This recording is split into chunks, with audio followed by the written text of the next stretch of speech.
They hate when you elevate. The second of losses, I'm handing them out, yeah, I had to go delegate. It feel like I'm floating, I'm lost in the moment, I swear I could levitate. They never believed that I would really fly, I had to go demonstrate. I had to set them straight. They hate when you elevate. Elevate, elevate. They hate when you elevate. Elevate, elevate. Yeah. They hate when you elevate. Elevate, elevate. They hate when you elevate. Yeah. I had to elevate. I'm way too fly. Yeah, I'm feeling myself. Ain't no chance I'm coming down, no. Got a soul view to myself, yeah. Why would I give it up? Why do they wanna come take my place? I work too hard for it, don't need a replacement. This my vocation. Now I got rollies all in rotation. Hop on a jet just to take a vacation. Remember the moments was trapped in the basement. Now the hard work is all taking me places. Swatting all black like we trapped in the matrix. Bet on myself and go ball out in Vegas. Living a life like I'm rich and I'm famous. Don't see the grind that I know that it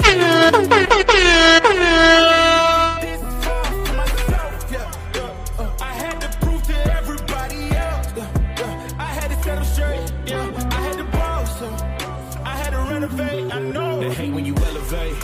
The second of losses, I'm handing them out, yeah, I had to go delegate. All right. We are tapped in. Good morning, good people. Good morning, good brothers. Good morning, good sisters. Into that ATP Combat Media Show. We back at it again. Y'all clap it up. It's Newsday Tuesday. You know how we carry it. It's Newsday Tuesday.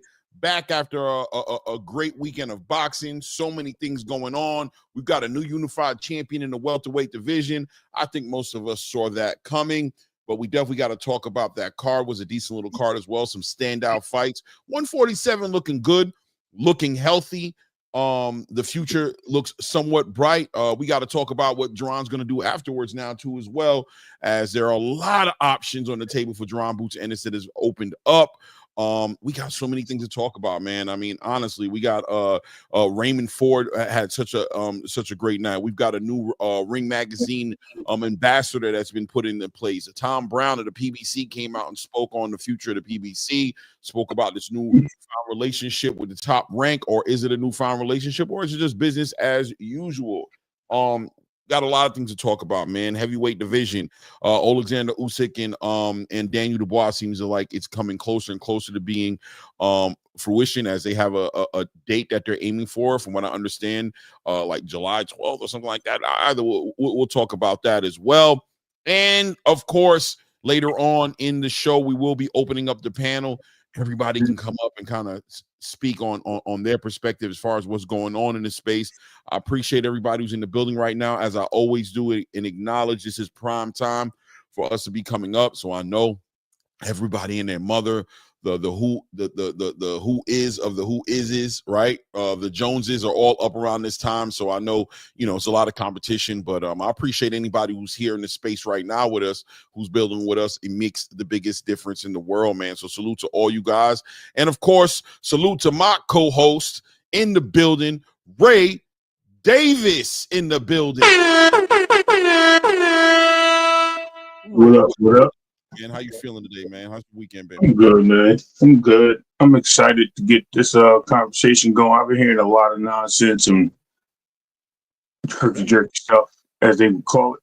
From you got to put me on. I've been out the loop a little bit on the content creator side of the conversation. We can't. I don't like mentioning people, man. I mean, there's no disrespect to anybody. I just don't like mentioning them. And not everybody who you think it may be, it is. So let's put it that way. And I'm talking to I'm interested in hearing some perspective on what's going on. Jaron Boots Ennis, this performance, there's a high expectation for Jaron Boots Ennis, clearly, right? Like I always say, this guy was looked at 2 years ago as being the guy who the biggest fight that could be made was Jaron Boots Ennis against the pound-for-pound best fighter, arguably best fighter in the game right now, Terrence Crawford.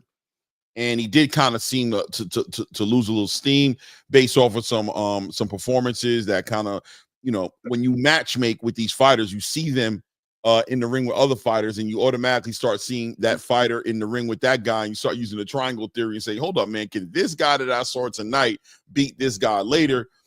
We know the triangle theory doesn't normally hold as much weight as we'd like it to, but listen, man, it's all fair play. But we'll talk about all that today, man, for sure, man. So much news. I don't even know where to really start, man. There's so much going on. I guess we can just address the elephant in the room. Well, let me acknowledge the people who are in the room right now, man.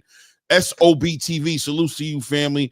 Man, thank you for being here in the morning. It says Cassius Clay and Sugar Ray, salute my brothers and blessings to all, man. I appreciate that, man. That Cassius Clay's big shoes to fill in, man. I ain't gonna lie to you, bro. It's diabolical, man. The Cassius is. It's diabolical, bro. And Sugar Ray too, man. Sugar Ray's big shoes to fill in, man. We try to deliver. So, wow. We appreciate it, though. We appreciate the love, man.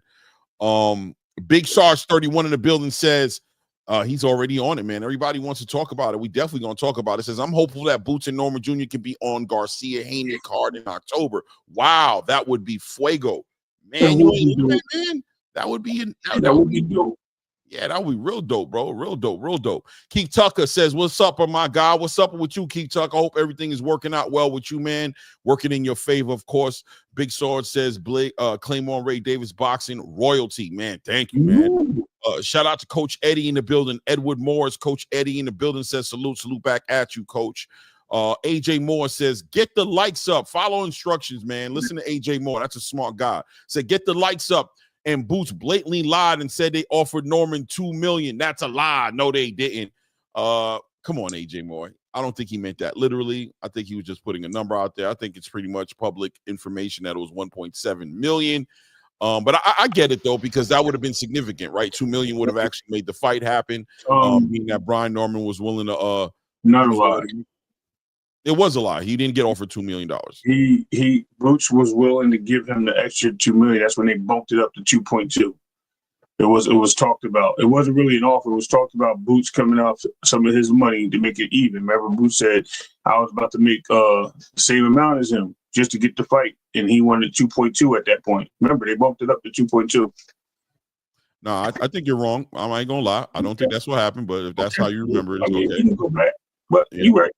I'm pretty sure it was 1.7 million, and Norman said, I wanted 2.2, and they were willing to settle at 2 million. But at that point, Eddie Hearn said the fight was already pretty much going to be 50-50 at that point, at 1.7. But I mean, it is what it is. He lied. They offered Barrios 2 million. Or maybe they did. I don't know. Barrios was a bigger name and probably a month or two, but he was a reigning champion longer, so. You know what I mean? But I get it.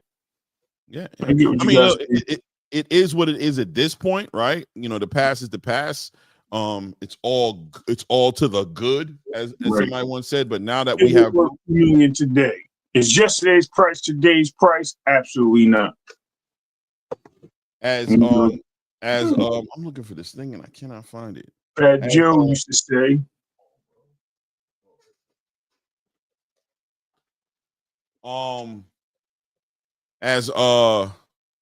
Fat Joe. As now that that Jaron Boots Ennis is now a unified champion, brings a lot more to the table. Brian Norman Sr. is communicating, back on his media campaign, promoting the living daylights out of this fight right now.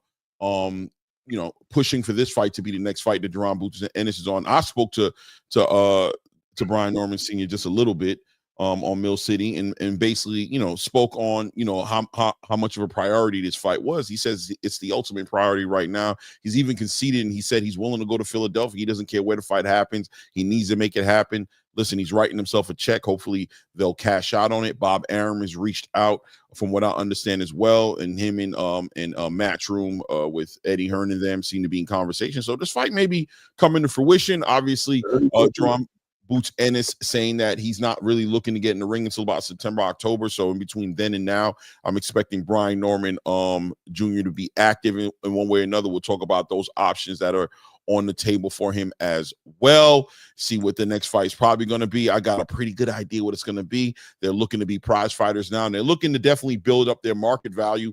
We know that the last time these guys came together for the negotiations, money played a huge issue. A lot of people saying Brian Norman Sr. and Jr. priced themselves out of it.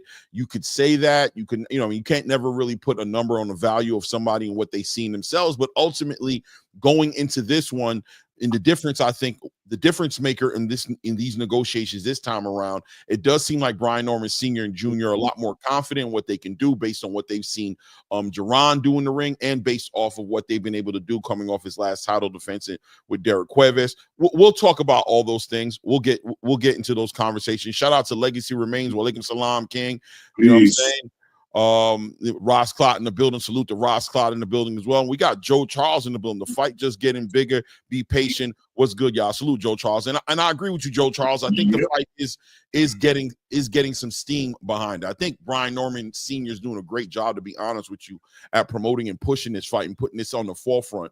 I know some people find it cringeworthy at times. Now Brian Norman Sr. seems to be getting the Bill Haney treatment a little bit right now. People are tired of hearing him speak. But listen, these fights don't get built off please and thank you. They don't get built because they're supposed to be done. They get built off the demand, and demand gets built around the drama. Brian Norman Sr. doing something that you're not going to expect from the Jaron Boots Ennis side, as they're more calm and they're not the biggest talkers. And, Eddie Hearn can only do so much. So we can shout out to exactly what Brian Norman Sr. is doing. As long as it manifests and ultimately culminates into a fight, I say it's all good. I'm down to hear all the noise. We've got a lot to talk about. Let me see here. He says, Joe Charles says, we need to talk all the drama and shenanigans. Yeah, we do. We do got to talk, man. We got also Score Stevenson, Shaki Foster having a little bit back and forth. I don't think it's going to manifest into anything. Maybe he can, though, being that Shaki Foster is sitting on that WBC title. Maybe he'll feel like upgrading, even though the conversation at hand seems to be him. And I got something in my eye. The conversation at hand seems to be him and Stephen Fulton. That seems to be the fight that the PBC and Top Rank is trying to come together and make. But who knows? Maybe Shaki Foster or Stevenson can speak into reality a fight. You know what I'm talking about. But even though we have Raymond Ford at 130 right now, who's also stirring the pot and looking to make some things happen for him. He's trying to become a champion, unify the division, coming off a great performance, in my opinion. Going against Thomas Matisse this weekend and dominating Thomas Matisse. We got to talk about Raymond Ford as well. So a lot to talk about, man. A lot to talk about. Where do we start? Where do we start? You know what I'm saying? I think we started with the elephant in the room, what everybody's talking about. The number one topic in the game right now. Jaron Ennis unifies at 147 pounds. Legitimately dominates Stanionis, in my personal opinion. How'd you feel about the fight, Ray? Man, listen, let me first apologize to Bozy Ennis because this was 100% game plan work to perfection. Perfection.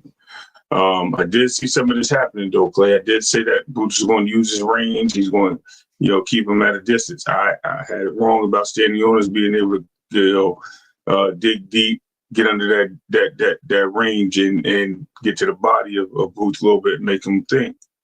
But man, hell of a performance by Jaron Ennis. I'm glad he proved me wrong. Trust me, I don't care whoever the winner was. I'm glad whoever proves me wrong. But at the end of the day, man, I own what I say. And Jaron was spectacular, bro. He showed me some levels. Still a little bad things he does, little mistakes he does here and there. But man, spectacular show. Spectacular, and congratulations to the new unified champion at 147, the king of the hill currently, Jaron Ennis. Yeah, I co-sign with you. I think Bozy, and that's what I wanted to see, right? Going into the fight, there were things I wanted to see with Jaron Boots Ennis. We know the talent he is. The eye test doesn't always, most of the time doesn't lie, but every now and then you see something, you think it's one thing, and then it ends up being something else. But with Jaron Boots Ennis, I was very confident behind the product, right, of Jaron Boots Ennis and what we've seen. But we can't deny that he just wasn't properly tested. And I know some people would like to take an opportunity to take away the value of Stanionis, saying, but no, Stanionis, in my opinion, was the number 2 welterweight in that division. Brian Norman Jr., a solid number 3, as far as champion and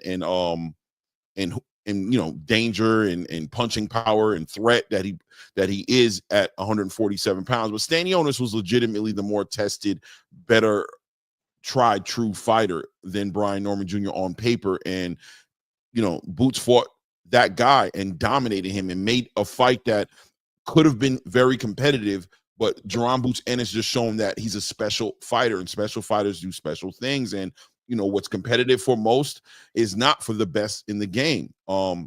And that's what he did, right? And I agree with what you said, man. He left himself open to some shots in the game. We'll talk about that as well, get into as far as how that fight looked. But as I stated, going into the fight, there were things that I wanted to see from Jaron Boots Ennis, and I felt like we saw those things. We saw the poise. I love the way he started the fight, getting behind that jab, level changing, stabbing him to the body, taking advantage of a very offensive Emmanuel Stanionis that was coming in, as he stated before the fight, all gas, no brakes, right? So this is what he brought to the table, and it was great. When fighters like that get in front of a fighter like Jaron Boots Ennis, they become great dancing partners, because Jaron Boots Ennis's style of fighting, he's going to capitalize on those things. Very athletic. The patience was great. He waited, broke him down to the body, hit him with great body shots, started working, took away and flattened his tires, in my opinion, by like the third round or so. You started seeing Stanionis showing the effects of that body campaign is slowing down. By the fourth round, Stanionis, his head wouldn't even get off the line. Boots was hitting him almost with every shot he wanted to throw at him, uppercuts up the middle of the guard. The hooks around the guard, the body work. And in the fifth round, a round where I thought Stanionis was doing decent, but Boots was able to turn it up, put him down, make him take that knee, beat him literally into submission, didn't knock him out or hit him on the chin and sit him on his pockets. Literally, Stanionis kind of had to take a knee off that offensive barrage of punches, combination punching that Jaron Boots was doing. And at times, Stanionis finding success, catching him with some good jabs and hooks. But ultimately, Boots was just better in every department. The better jabber, the better body work, the better hook shots, the better movement. You name it, the better power. He just dominated on all fronts, and ultimately caused Stanionis not to be able to come back out that corner in the sixth round. Some people think that the call was a little early. What do you think about that call to stop the fight by the corner for Stanionis' team? Man, listen, let me explain something to people, man. Shout out to Stanionis and mentor Stanionis. It's hard. It's hard, especially you got a new kid, on his way, and you just flew across the country to take this opportunity, and you said, what? Yo, man, listen, I ain't been in the ring in like so long. I wanted this fight, but this dude he's just too much right now. I'll let the fight another day. And I think he did the right thing by knowing, cut his losses while he could. Doesn't matter. He's a boxer. He'll get back in there. He may even get an opportunity for another shot or another title just because he was a champion. He'd be known for that. But I don't think it was early play. I thought it was right on time. I would rather be the ninth round, because then my prediction would have been 100% for the stoppage. But hey, it is what it is. Seventh round, ninth round, it still was a stoppage. I'm proud of Stanionis for taking that, though. Being a man about it and being look, man, today ain't my day. Maybe another day, but today ain't it. And I think I'm gonna call quits before something bad really happens. And it's better that way than what they call it, being a meme, right? Lay back when you're back. So I salute him for that. Yeah, I think the stoppage, I think he probably could have went a little longer. But look, man, let's look at the picture. Let's back away from it and look at the broad spectrum of the picture. The man's got a child that's legitimately going to be born at any moment. Health is wealth. He's making his biggest payday. He doesn't have any answers to deal with the issues that are in there. I don't think too many people would argue that Jaron Boots Ennis was on the verge of stopping him, right? And the amount of punishment he was putting Stanionis through, this is not the time for it. I think you got to know when to hold them and know when to fold them at times. I have no problem with the corner stopping the fight the way they did. Do I think Stanionis could have won a couple of more rounds longer? Yeah, I think he could have. I'm not gonna lie to you. I think that heart that he has, that he wears on his sleeve, would have made him get up unless he was legitimately unconscious. But also he would have been getting up to just more abuse than he probably needed to take. You just got to know who you are and where you are sometimes. I ain't had no problem with that, man. I had no problem with the stoppage at all. So look, man, Jaron Boots Ennis dominates in this fight, shows a lot of wrinkles to his game, showed his ability for the poise and for the patience and to break down these fighters in front of him. and look good, by the way, conditioning wise. People like myself and Ray who questioned him cutting that weight and staying in that division, and we were hoping that he didn't stay in that division too long. You know, one fight too many at 147. Look, he looked great at the weigh-ins. He looked great in the fight. I think we got to give some respect to the nutritionist he hired, and also to the idea that rehydration clause might have been a bigger issue than, might have been the issue. Some people wanted to say it was just excuses, right? It's just excuse. But listen, that IBF 10-pound rehydration clause keeps coming back to the forefront over and over and over again. We're hearing about it affecting different fighters in different ways. You got Hitchinson, protecting himself right now as an IBF champion. He's trying his best to get into a unification title fight. He doesn't want to fight the wrong fighters with that rehydration clause. You just hear about it constantly about what this rehydration clause does. To see Jaron Boots Ennis looking the way he did last night, how you feel about that rehydration clause at this point? Do you think that played a major role in it at this point? Or we Absolutely. I mean, when you're coming down for so many pounds, right, and you're sitting there and you can't even start rehydrating until after 9 a.m., 10 a.m. the next day, that's a problem after a second weigh-in, because you have to hold that. And sometimes we got to remember, they don't even it depends on whatever the section wants to do or whoever the commission is. They might not do a weigh-in until 3 o'clock in the afternoon the next day for that rehydration. So it's not always the morning after. You know what I mean? It's just the next day, and it's going to be early. You don't know how early. So if you're holding that weight, that can mess with your equilibrium. You can mess with some of the reactions, the body not feeling healthy enough when you're in the ring, and the reactions are different. So we have to understand, all this stuff happens for a reason. Everything happens for a reason. You don't just go and fast or do certain things for a certain amount of days and not get a feeling about it. Your body takes these changes, and it usually has to adapt 1 or 2 days. It doesn't even adapt right away. Yes, you can live with it. Yeah, it's frustrating. Yeah, you're going through withdrawals and stuff like that. But imagine what these guys deal with. You know what I mean? They're going through the same thing. We're human. So their body's not adapting. So, yeah, absolutely, Clay. It had a big part. Big part. I'm glad he got that unification. Yeah, it looks like it did, man. I can't lie to you. He looked great. Just a complete a complete fighter, right? And at this point, with a victory like that, and I also think he shows that he sells, man. Atlantic City, Philadelphia, clearly, pretty much cousins, sister cities, whatever have you, right by each other. But the people show up for Jaron Boots Ennis. He's a sell. I'm actually even more interested now to kind of see him on the pay-per-view stage and see what he does as far as pay-per-view boxing is. Because at this point, anybody who watches Jaron Boots Ennis fight, you got to admit he's must-see boxing.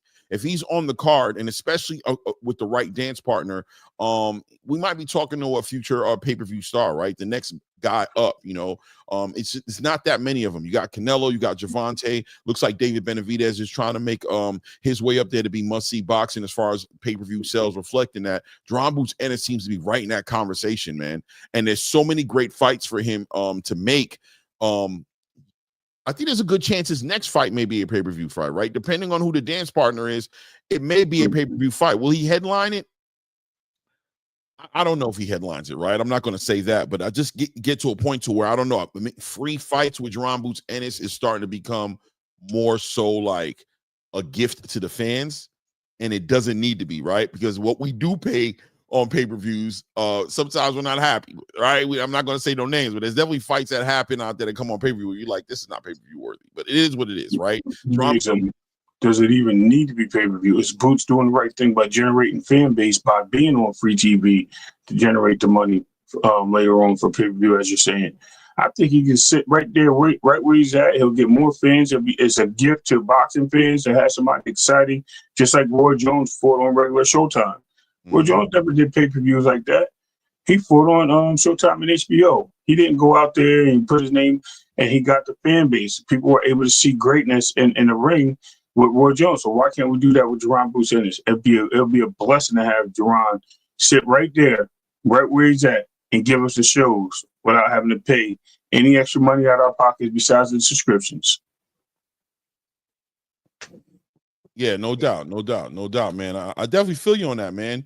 And yeah, that's some real perspective, right? Like, you don't need to go on pay-per-view as long as you can make these fights happen on free TV. And one thing about Jaron Boots, he seems not to be so money hungry, right? So I guess it's about the paydays. As long as he's okay with the paydays he's receiving, but it does seem as if for him, for a fighter of his caliber, to get the fights that he wants to have, these guys are asking for the hugest paydays. They're asking for life-changing money. And whether they deserve it or they don't deserve it, I think we are going to get to a point with Jaron Boots Ennis where it's going to be about what needs to be done in order to make these fights happen, because the fights happening are very important, especially when you're talking about unification fights. When you got somebody like Brian Norman Sr. sitting on the sideline asking for the biggest paydays and asking to change his son's financial life, how are you going to pay these fighters? Well, how's it going to become a thing that makes sense outside of a Turkey al-Sheikh who's going to sit there and just put the money up? And he's going to put the money up. It's going to be pay-per-view regardless, right? So, the question I have is the only way Jaron Boots Ennis is going to get to unify a 147-pound division or make the biggest fights going to be on a pay-per-view stage, right? Is that the only place where it's going to make sense to not only pay Boots what he deserves, but also pay what these fighters are calling for as far as paydays? What do you think about that? No, won't be. The reason why is because no matter how you look at it, Clay, actually, I'm just going to put this. Let me just do this. No. That's what I think. You're saying these paydays for these fighters, a fighter who's asking for $2.5 million, $3 million, $2 million, is still feasible to make that happen on television and pay Boots Ennis his $3-4 million, because it's about time for him to graduate. He's I'm a champion. I'm going to tell you why.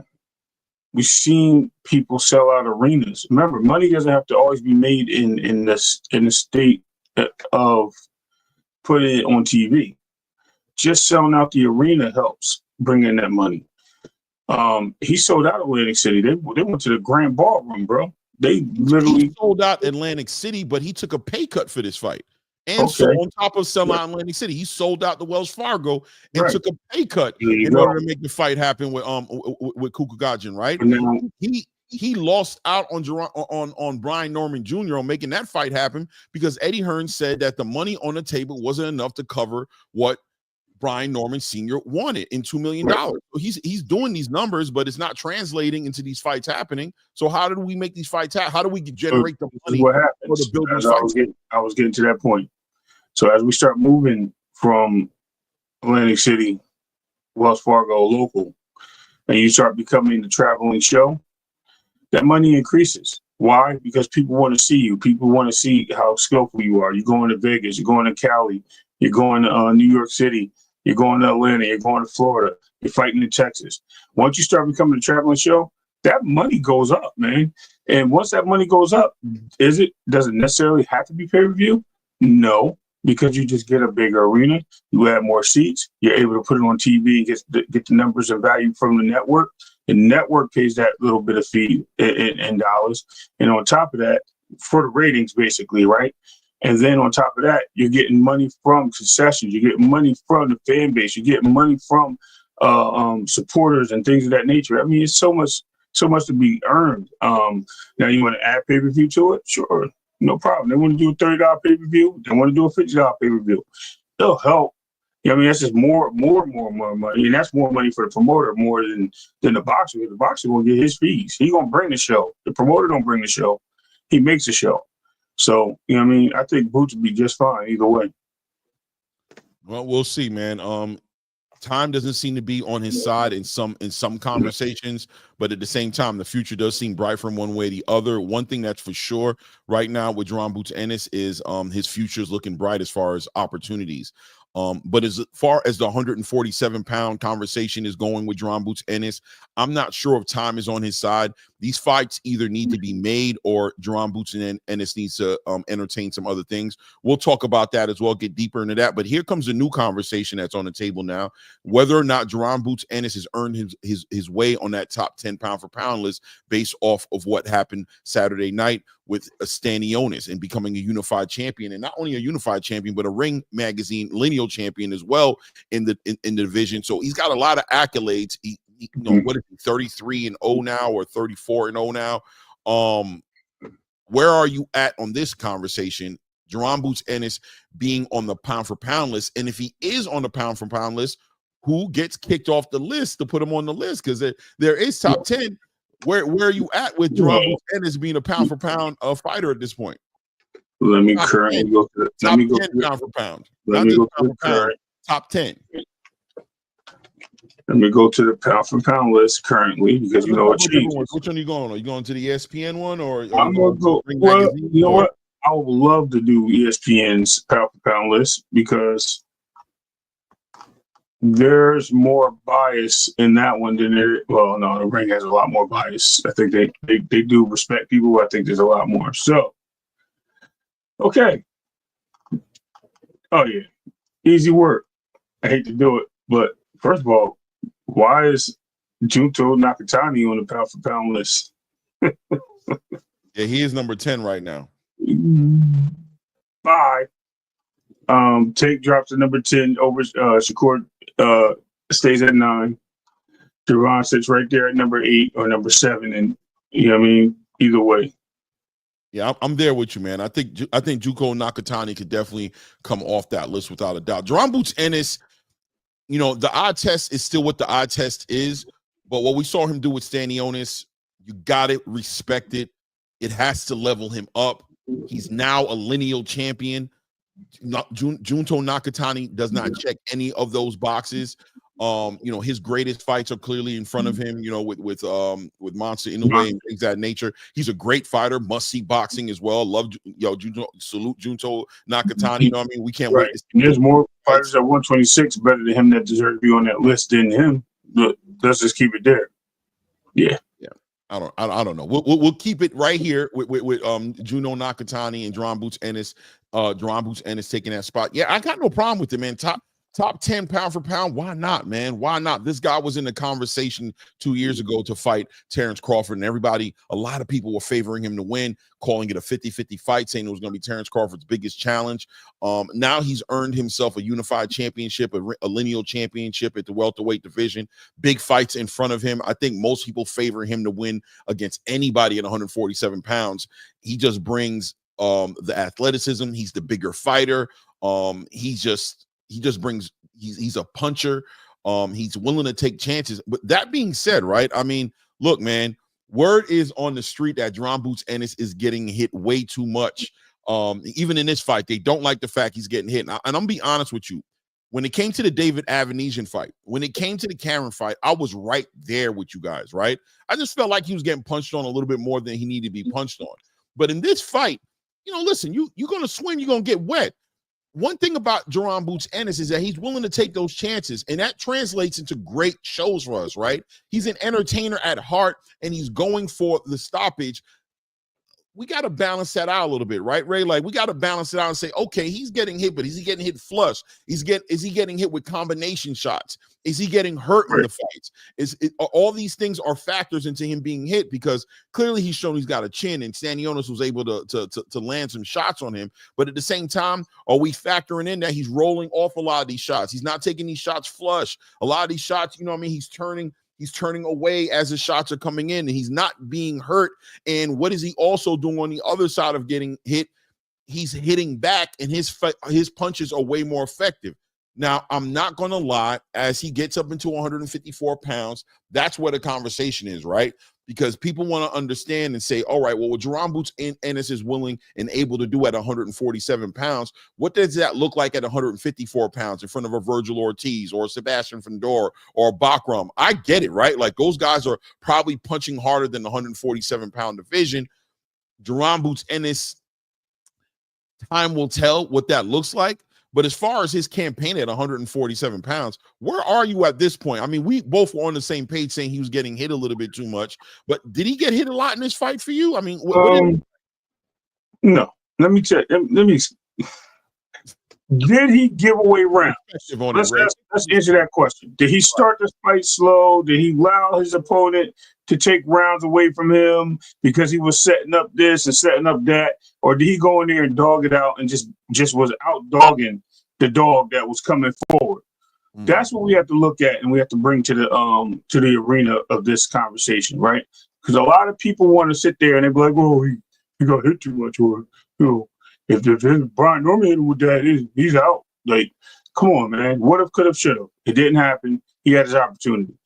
Boots has been hit flush, seen shots coming, moved out, parried shots, did a lot. Let's keep it real. When has Boots lost a round, Clay? With Karen, who was an unexpected challenge at that point, right? But yet a familiar face. So what? But guess what? He didn't lose that Venetian. He didn't lose the first any rounds in the first fight with Karen Kugajan. So when has he really lost rounds? 4 in 4 fights? That's crazy. That's diabolical. So he doesn't get hit a lot. He doesn't get hit like we think he gets hit.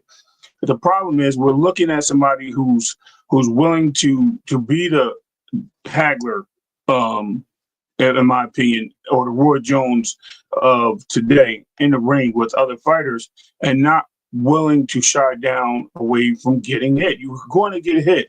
The point is how you accept and receive the punishment. If you're sitting there and you try to keep your chin tight and your neck all on line and you're not moving with the shots, yeah, bye-bye eventually, right?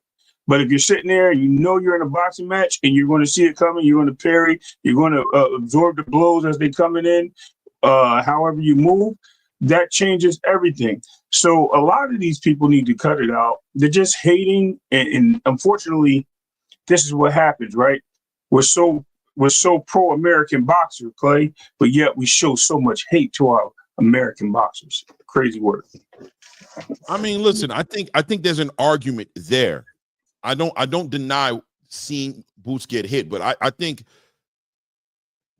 there's some perspective that needs to be put on getting hit too much and just being hit. Jaron has a high output of punches, very active, offensive fighter. He's athletic. He's taking chances. Those chances add to his appeal to the boxing space, right? The chances that he takes. Now, it's not far-fetched. Jaron Boots Ennis at some point will get sat on his pockets. He can get clipped with something, especially at 154 pounds.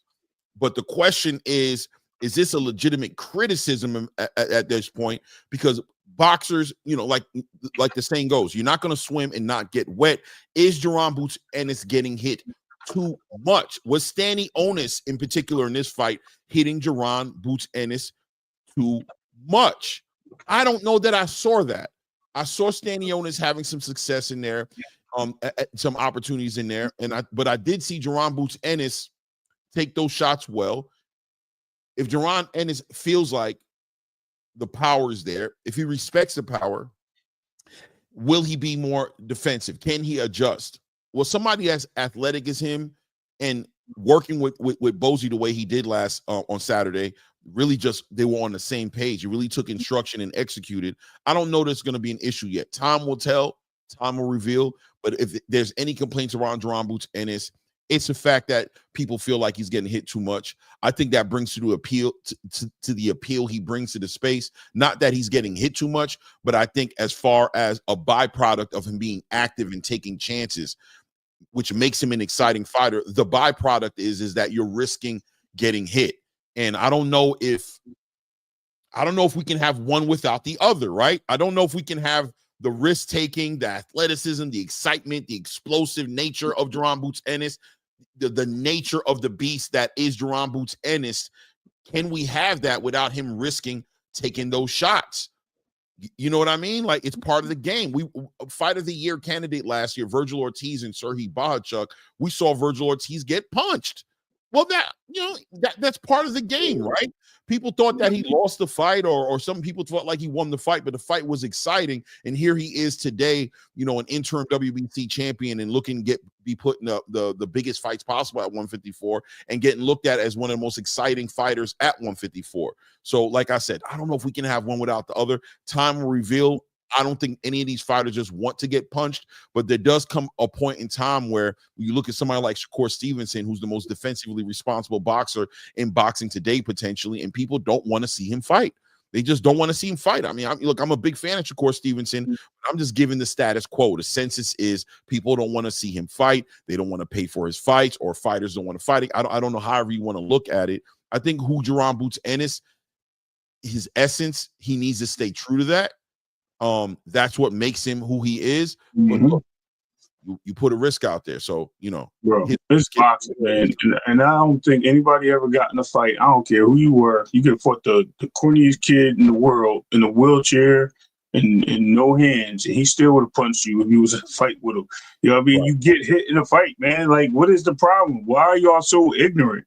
You know why y'all ignorant? Because your favorite fighter got punched a bunch of times in every fight. You know what I mean? Mouse is on his eye and all that, and y'all keep saying, he wins though. He gets the knockout. And I'm just saying, bro, it's just like y'all just can't accept. Y'all just can't accept that people are out here boxing. Like, they're in the fight. They're professionals on both sides of the ring. Blue corner, red corner. Bro, did we not see Abdul Messi get dropped by somebody, Clay?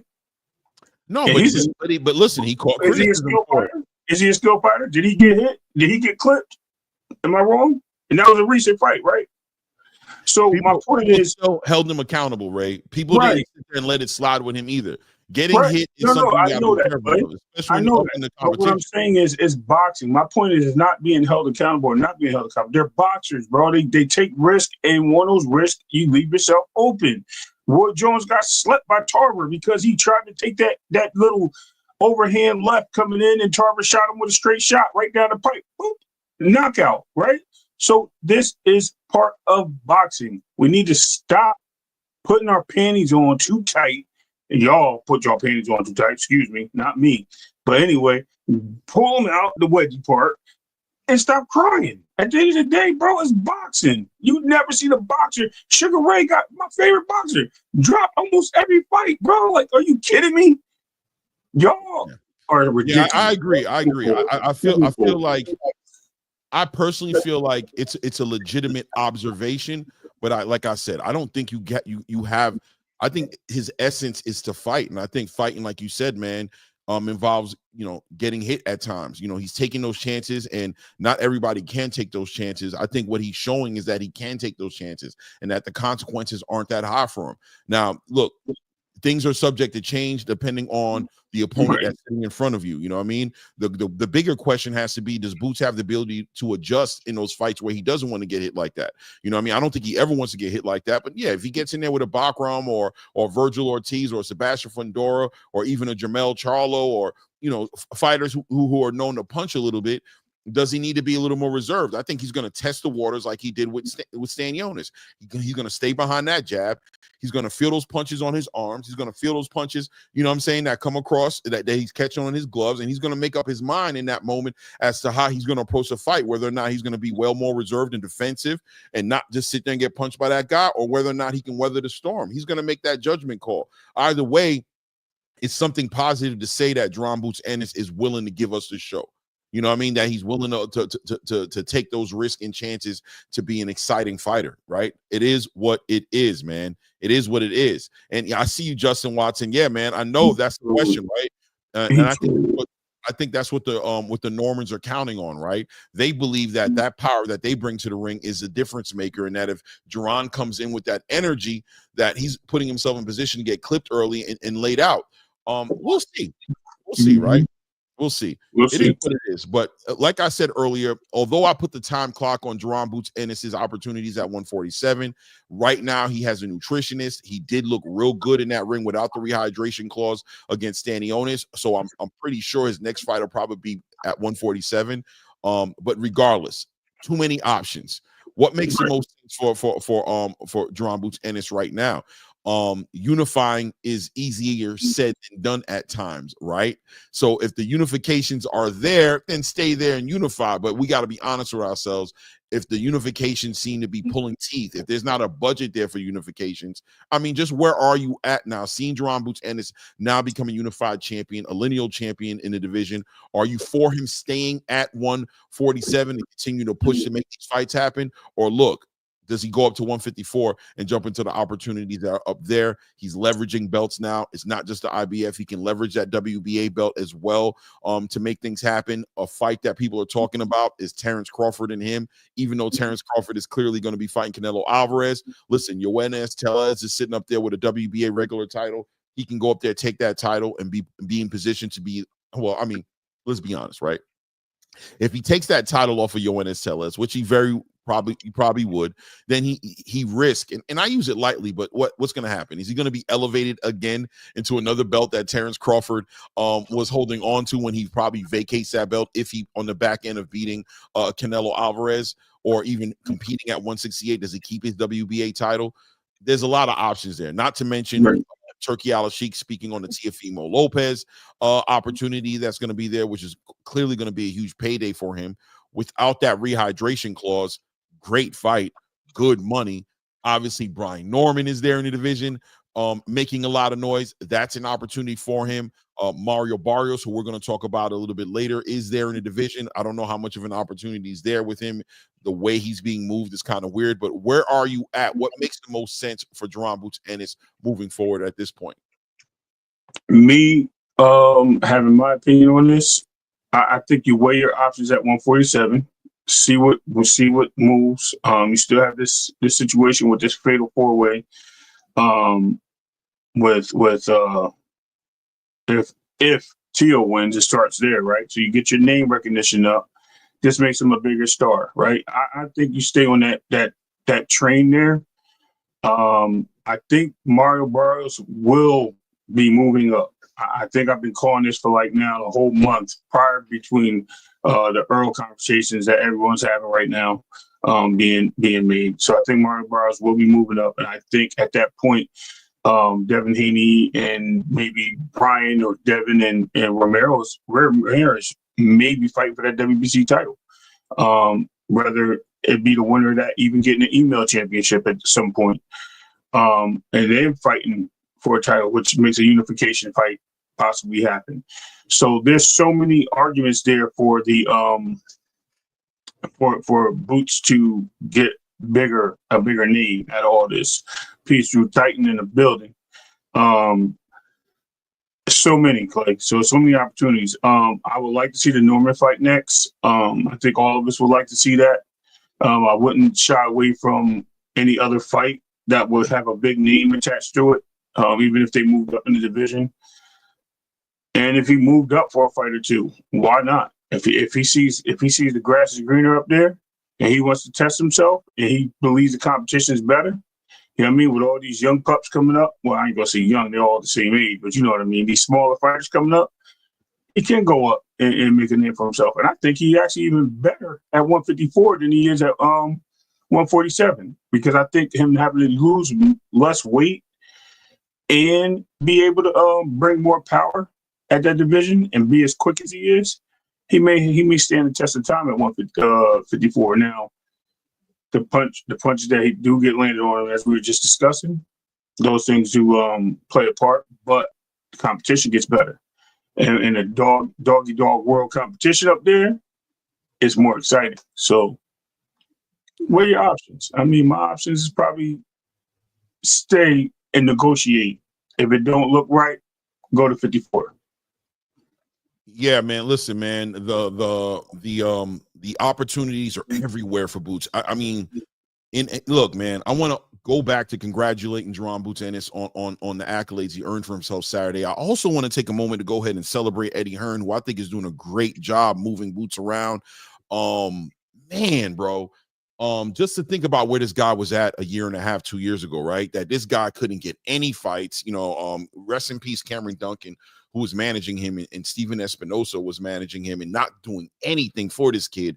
He couldn't get anything to work out for him. And it looked like he had zero options. Like the only option that looked like it made sense for him was to go to 154 and work his way back up in the rankings. And here he is now, a unified lineal champion at 147.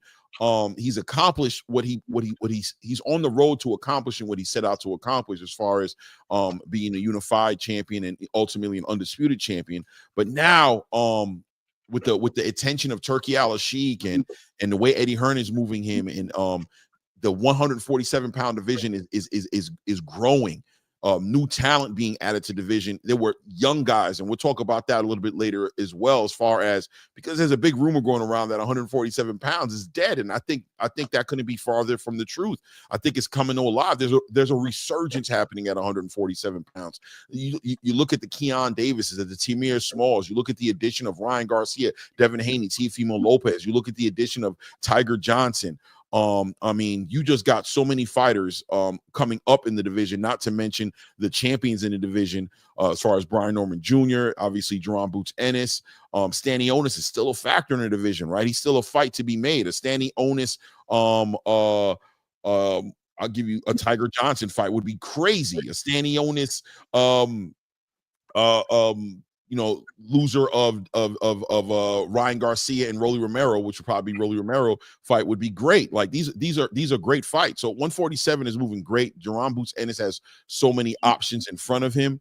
But that 147-pound division conversation has a time clock on it, as far as I'm concerned, and it's barbecue or mildew time up there. Although he seems to be doing well with the nutritionist, he has eliminated the rehydration clause. He can only stay in that division for so long. I don't care.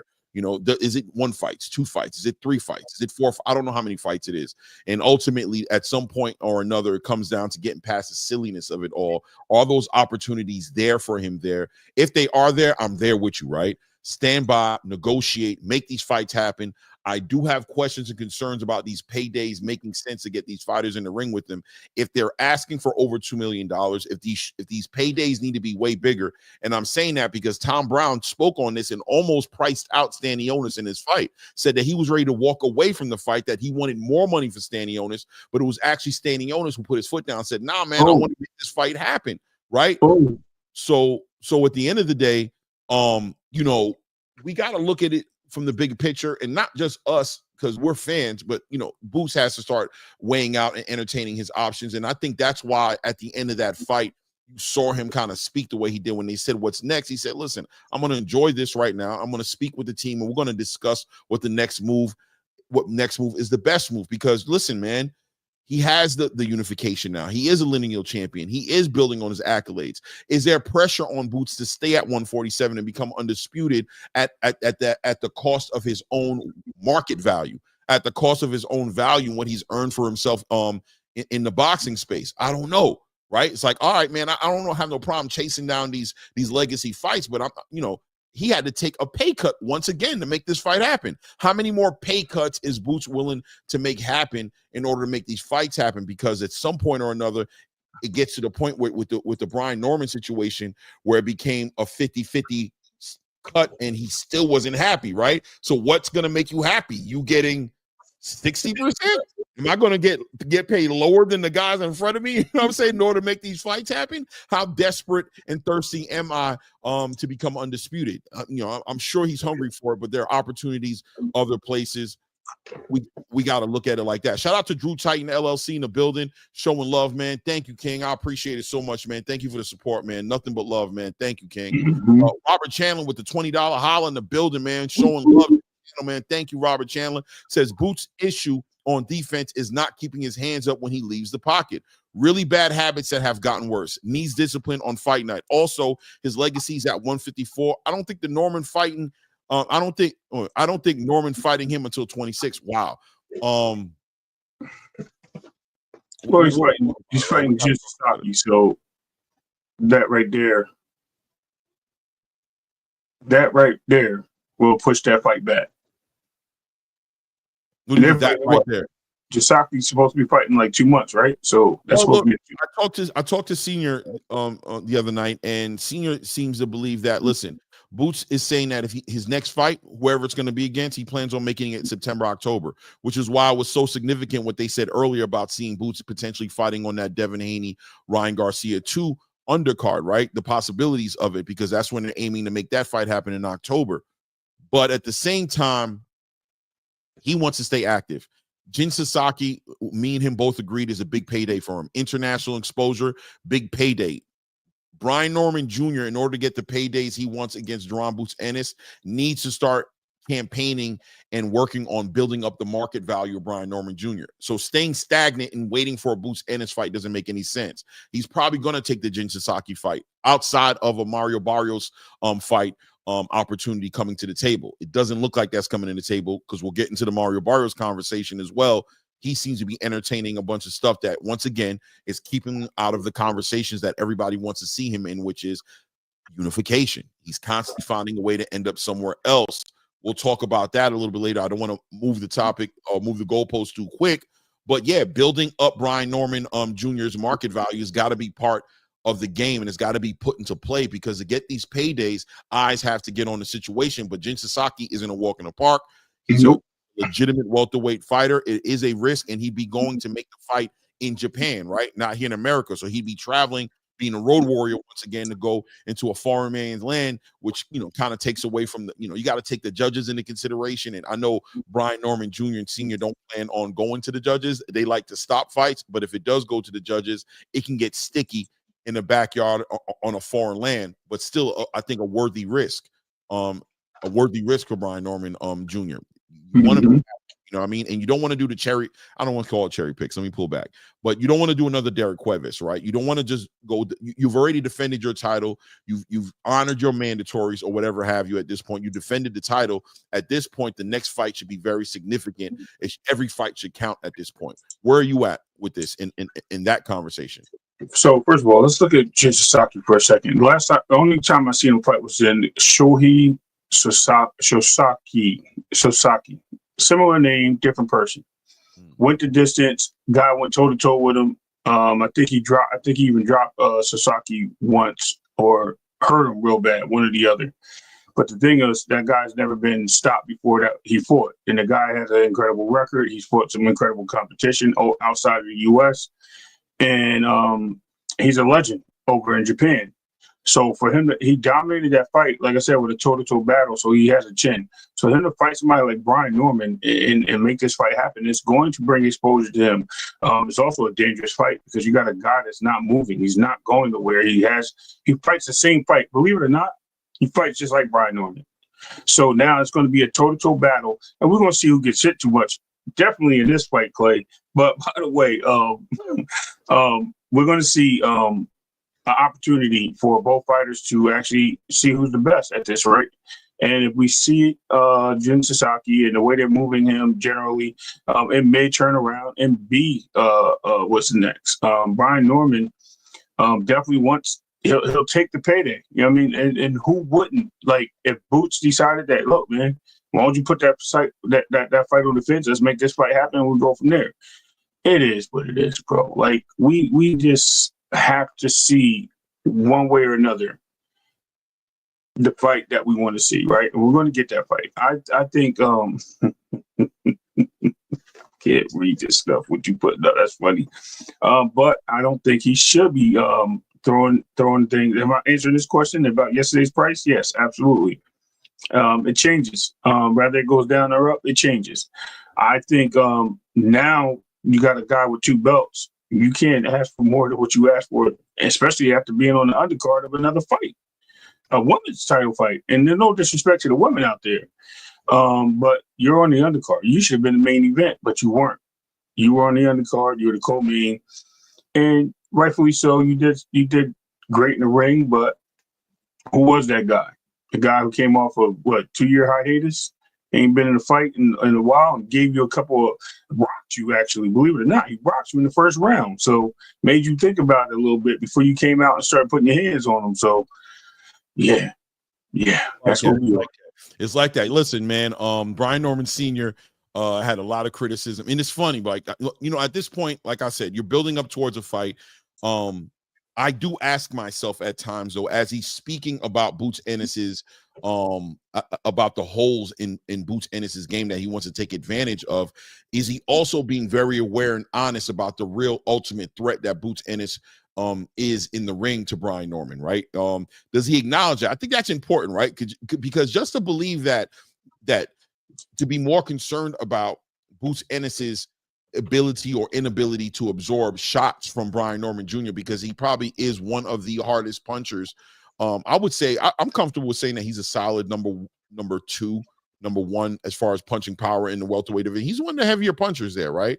So does, you know, when we're talking about that chin and the sturdiness of that chin of Jaron Boots Ennis, and we talk about the risk of Jaron Boots Ennis getting clipped and hit by the wrong fighter, I think Brian Norman Jr. probably checks the boxes. He's in that category. We until we see fast enough.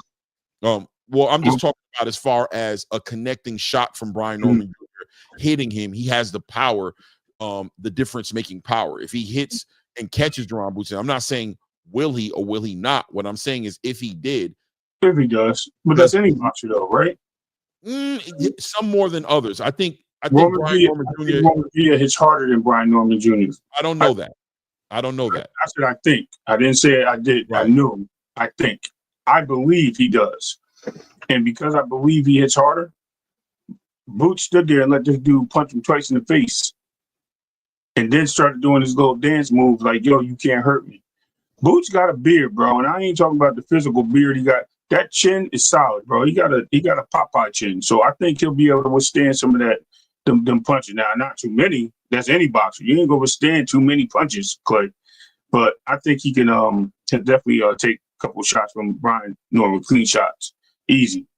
Well, time will tell the story, right? But bringing it full circle back to where my point was going, to say that it does concern me that Brian Norman, it doesn't concern me, but I ask questions as to whether or not Brian Norman really acknowledges the threat that Boots brings to the table, because I know you're talking up a good game as far as Boots being easy work, and you know exactly how to get him, and he has all these holes in his game, and he even said, like, somebody who throws the volume of punches that Boots throws to a power puncher like Brian Norman Jr., that's a dream come true, is what he said, right? So he's letting it be known, like he's putting a lot of emphasis and weight on the power that Brian Norman Jr. brings to the table. And as you stated with a Roman Villa, the way he took shots there, and he's been hit clearly before, and nobody's been able to really get him off his square or even buckle him or look like they were going to hurt him. My question is there some honesty happening in that camp outside of selling the fight and talking it up and making everybody want to see it? A lot of people in the chat today were screaming out, man, all I want to see is Brian Norman Jr. and Boots next. That's the fight that needs to happen.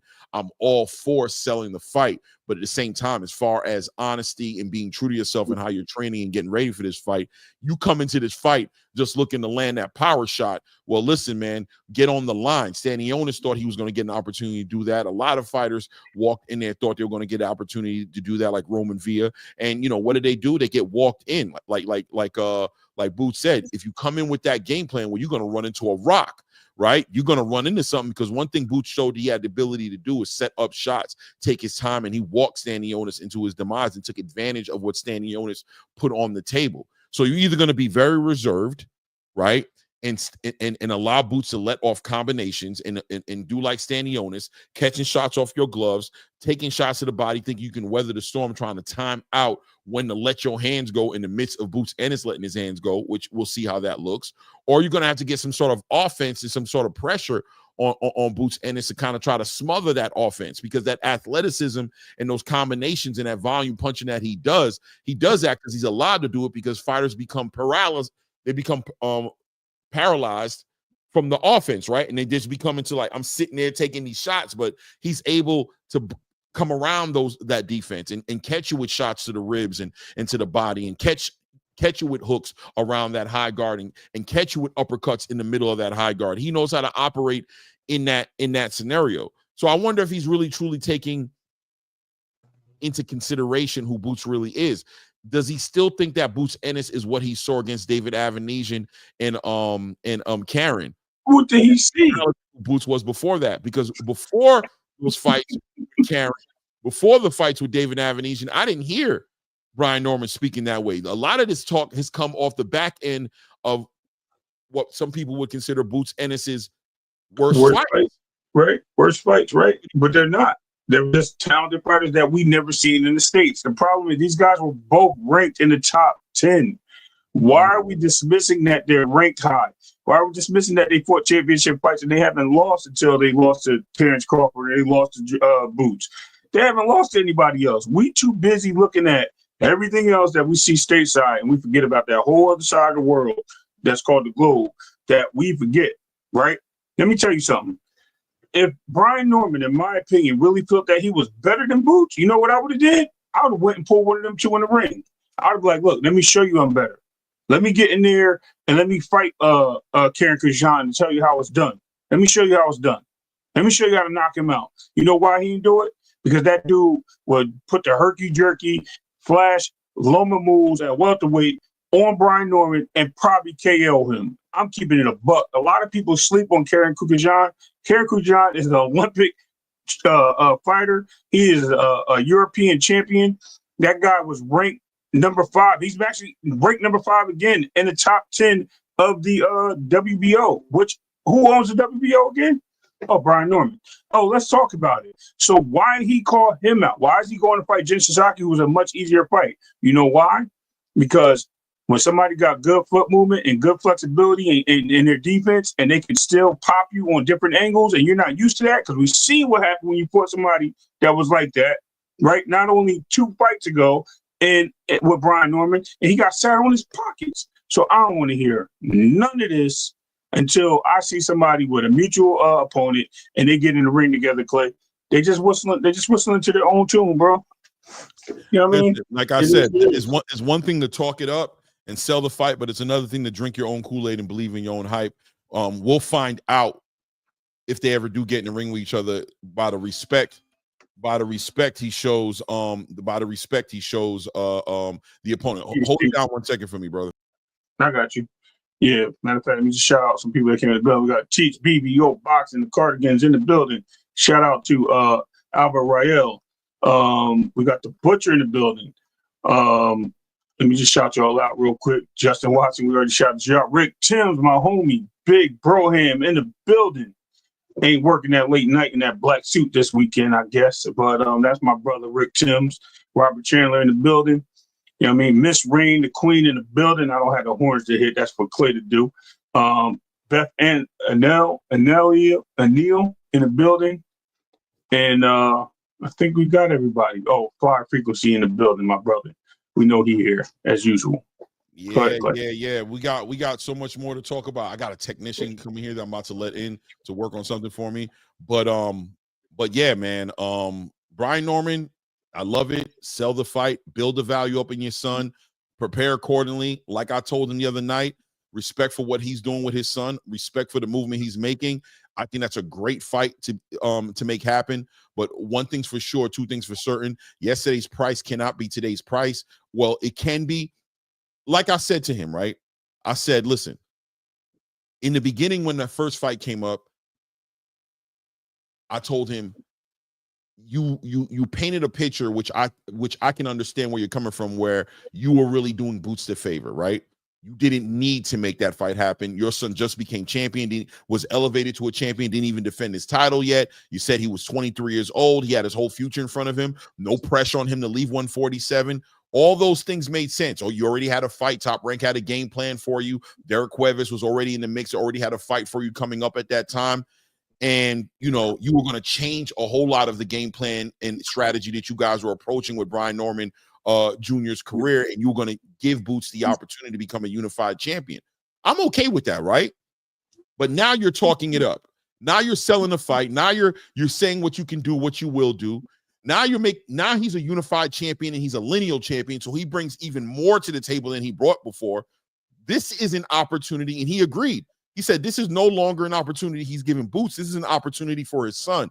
So I hope that reflects in the negotiations, right? I hope when the negotiations happen and you guys come to the table, that what comes out of it is you guys making the fight a priority over the pay. The pay still needs to be there. I'm not saying that you guys are going to fight for free, nor am I denying the fact that this should be your biggest payday. But at the same time, if you allow this fight to slip through your fingers based off of a number you refuse to budge on, then the price out conversation becomes more relevant. It becomes more real, and you might have earned the jacket of ducking Jaron Boots Ennis officially. A lot of people already have you in that conversation, but you had some legitimate arguments. I'm saying it.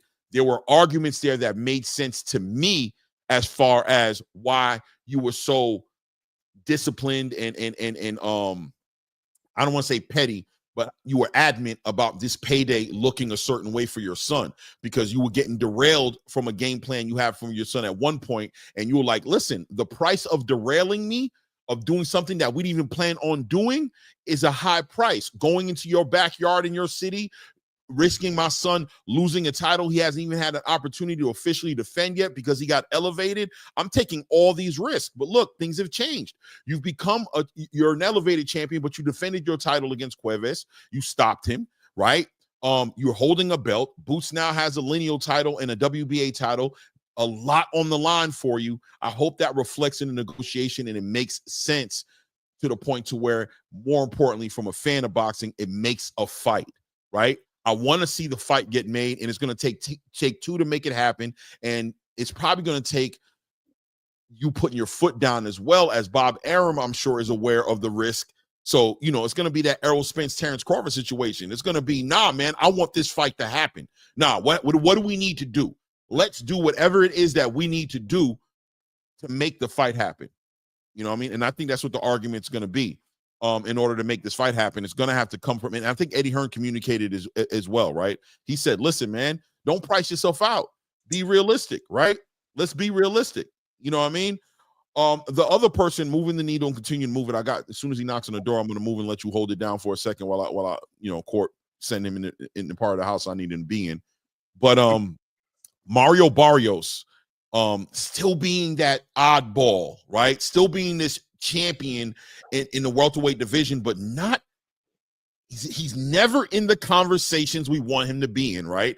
He's not in the unification conversation. He's not stepping up like Stanionis. He's not talking about fighting the other champions. He stays quiet. You don't hear anything from him. And then finally, when you hear some news about him, it's about him fighting somebody that has nothing to do with the conversation at hand. And here we are back in the same conversation with Mario Barrios, now talking about potentially fighting Pacquiao or Errol Spence Jr., two very inactive fighters who have not been a factor in the game for a minute now. Errol Spence being a little bit more a factor of Manny Pacquiao. But on top of that, Errol Spence Jr., 147, fighting for a WBC title. Where did that come from? And where did Manny Pacquiao come from now to get a title defense in a division that is now lighting up?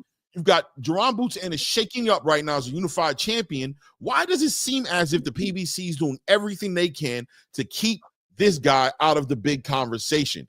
Tom Brown took a chance. He brought Stanionis to the table, in my opinion, against his own better judgment, very similar to the Bob Arum, Jared Anderson, and Martin Bacoli and Turkey Al-Sheikh situation, where Bob Arum wasn't very happy about what happened with Jared Anderson. He put a lot of money invested in him. Stanionis being a PBC champion, it looked like Tom Brown may have tried to kind of price him out, but Stanionis did what we're asking Brian Norman to do. He put his foot down, made the fight happen. Didn't turn out good for Stanionis. PBC loses one of the championship belts. How willing are they going to be to put Mario Barrios into the same pot and potentially have him get cooked and lose that title as well, make them lose their leverage? Where are you at with Mario Barrios at 147, talking about Manny Pacquiao and Spence Jr.? Talk to him. He is not fighting Spence at 147. Spence already said he's not coming back at 147. If this fight happens, it's catch weight or up. He said that? Spence ain't coming back to 40. He's been saying. No, wait. Just slow down a second. Just keep me up to speed, right? Recently, Spence spoke and said that he would not fight Mario Barrios at 147. He didn't fight. He said he wasn't fighting at 147. Recently. Not recently, period. He said he can't make the weight. He said he cannot make the weight after Terrence fight. Right. I agree. Right. Okay. So, with that being said, that means Barrios has to move up. Pacquiao is not fighting again. He already made the point that he's not fighting again. Barrios, PBC is looking for a big payday for this young man. Why not unify him with Stanionis? They were both in your stable. Why? There's a reason why. He's not the guy he's promised to be. This guy's been, talk about somebody been weight drained and ain't even got a weight recalls in him. Mario Barrios. Mario Barrios is a 6'1" fighter that's been fighting everywhere from 120 all the way up to now 147. Due to move up to 154 or 160. He needs to make that. He needs to make that move, right? He's going to have to drop the belt eventually because he can't beat nobody at his own division. He just came off a draw to a guy that nobody is expecting him to have a draw. And the fight before that looked terrible. Guy was putting hands all over him, had his eye looking like Abel Ramos was putting hands on him, man. It looked like he was this close to kicking him in his head. No. Abel Ramos, that was the draw. I'm talking about before Abel Ramos. Who did he fight before Abel Ramos? Yeah, remember he had his eyes looked like he was daggone. Ugas? Yeah, it was Ugas. Yep. Yeah. So right? No, it was after Ugas. He had the title defenses. He had 2 title defenses. But anyway, I can look it up if I need to. But anyway, his eye in both fights looked like. I'm gonna step off for a second. Hold it down. Yeah, I got you. Look like the daggone dude from Swamp Thing or whatever it was. Was the dude that had the one eye? Oh, I knew it was the other movie. Anyway, let me talk about movies. We're talking about Barrios. Barrios is going to move up to fight Errol Spence. The money is there for him. It gives him an opportunity to put himself in a different picture and an opportunity for a title fight at a different division. Why would he move up? Because he has some personal issues outside of his own family, which is his home relationship, which a guy is at 154 that can make a big fight.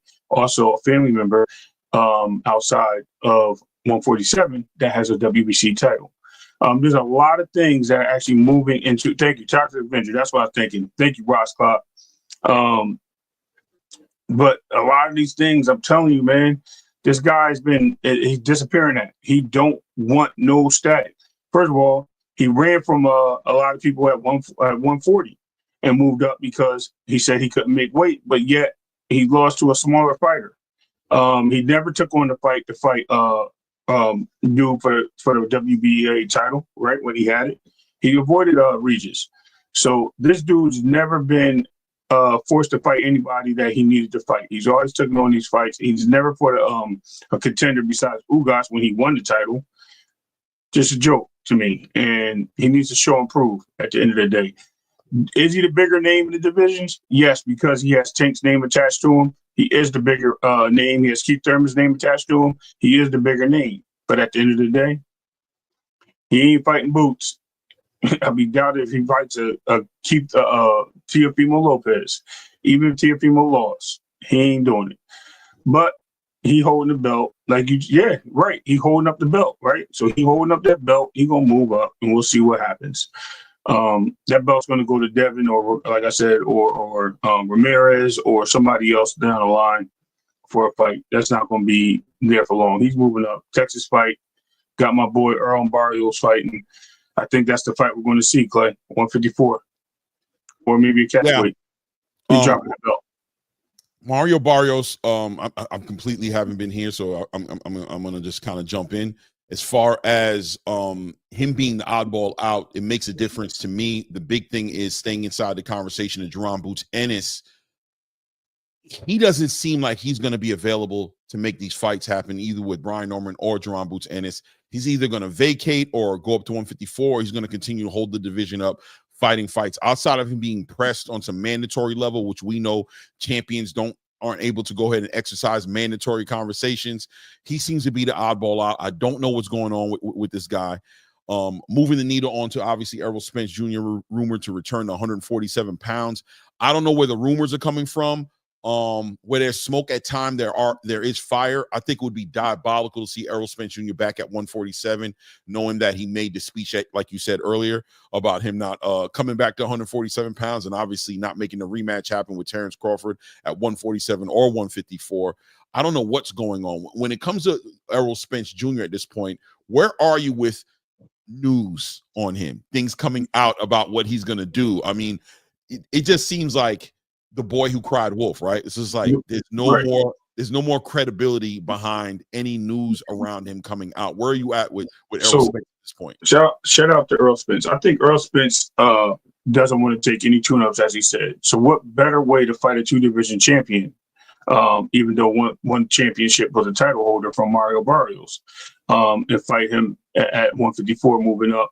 It gives him a great tune-up opportunity, gives him a good fight. It puts him, he'll know where he stands in the boxing ring with a Mario Barrios compared to other competition, due to the fact that Barrios is a younger and bigger fighter than him.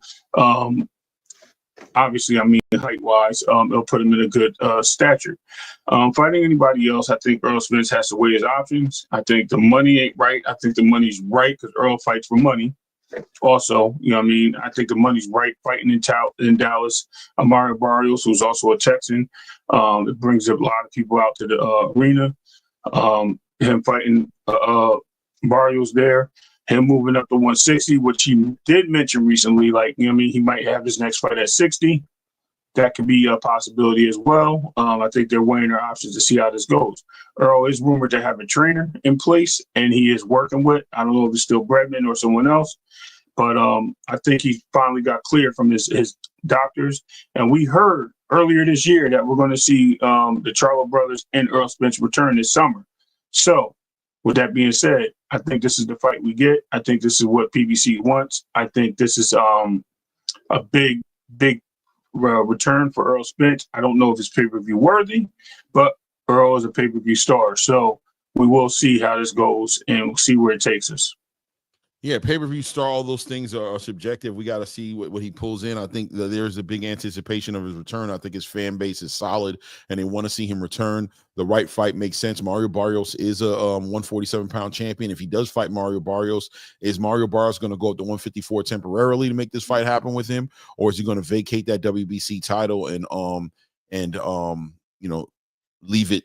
I think that'd be the best move, right? I mean, I'm not going to emphasize on the topic too much because at the end of the day, we've been here with Errol. We've been here with the Terrence Crawford negotiations. We've been here with the Sebastian Fundora negotiations. He's going to come back when he sees fit.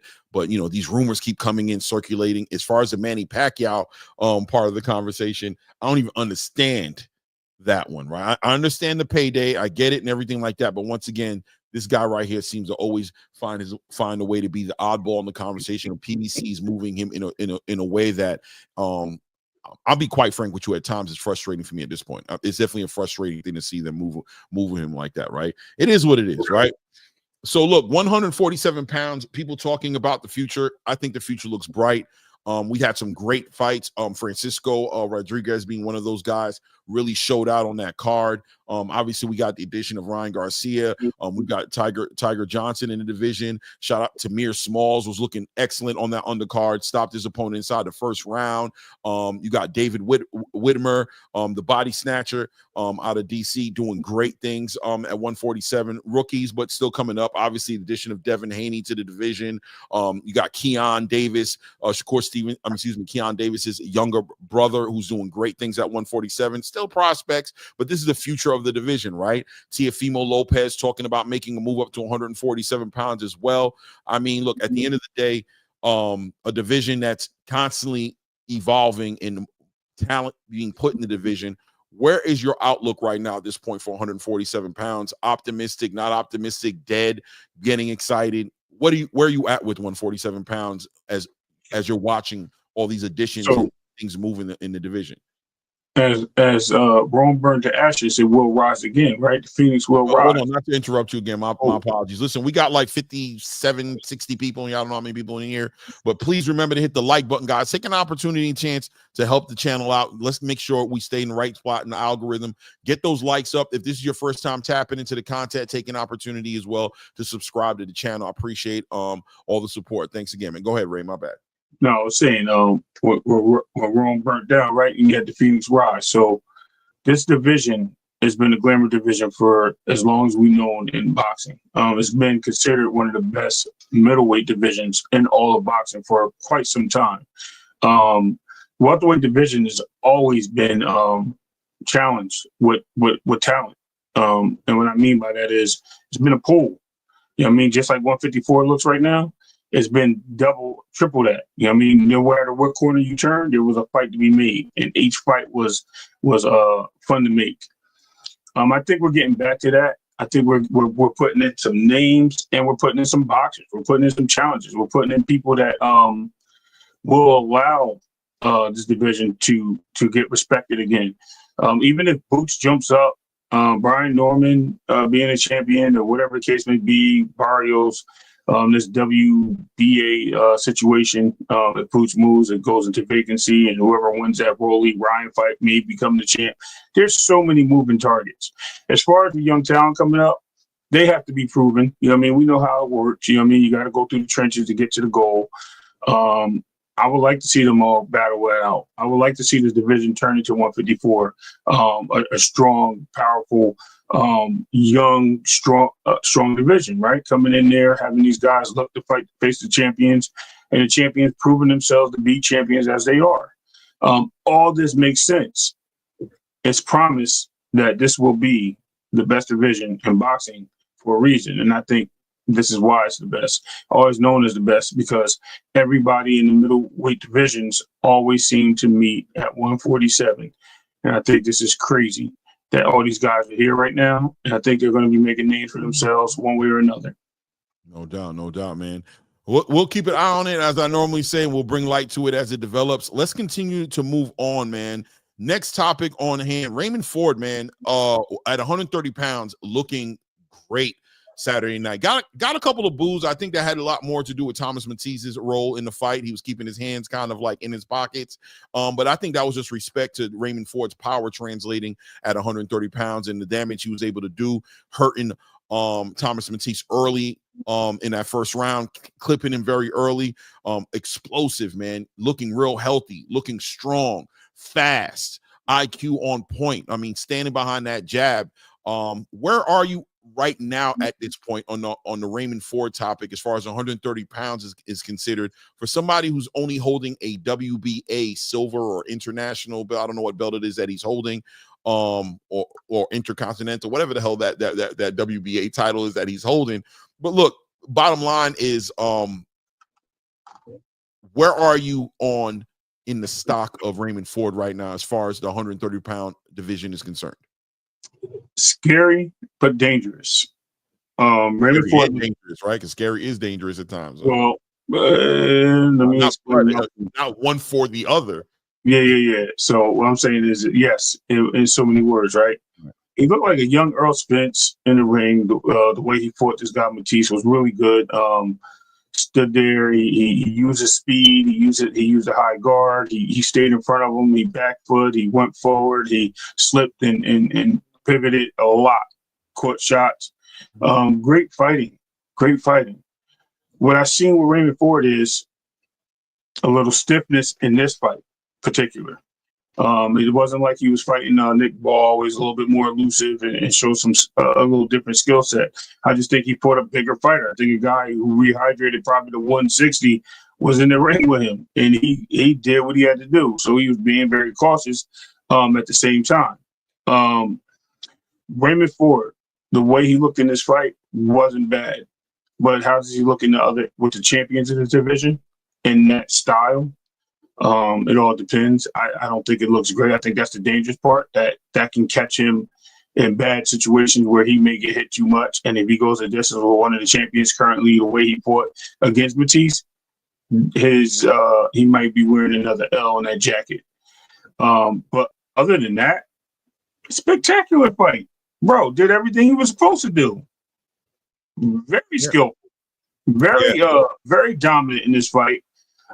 He picked his punches. You've seen him picking his punches. Yeah, I've seen it before he even threw the punch. I'm like, yo, look, body, boop, okay, body, up top. You know what I mean? Commentator was calling it the same way. You could see it because the openings that Matisse was leaving for him, and being the bigger, maybe slower fighter, Raymond Ford took advantage, Clay. He took advantage. It shows his brilliance of knowing his opponent and studying his opponent. So proud and shout out to Raymond Ford for doing his thing and putting himself up there. The IBF is available, young man.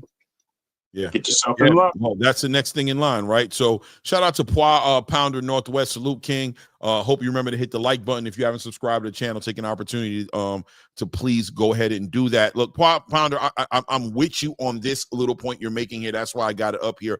I noticed that as well, right? Taking chances. I think Thomas Matisse kind of forced him. He was trying to, I think I think Raymond Ford was trying to make the fight in a space where he had a fighter in front of him who wasn't participating the same way.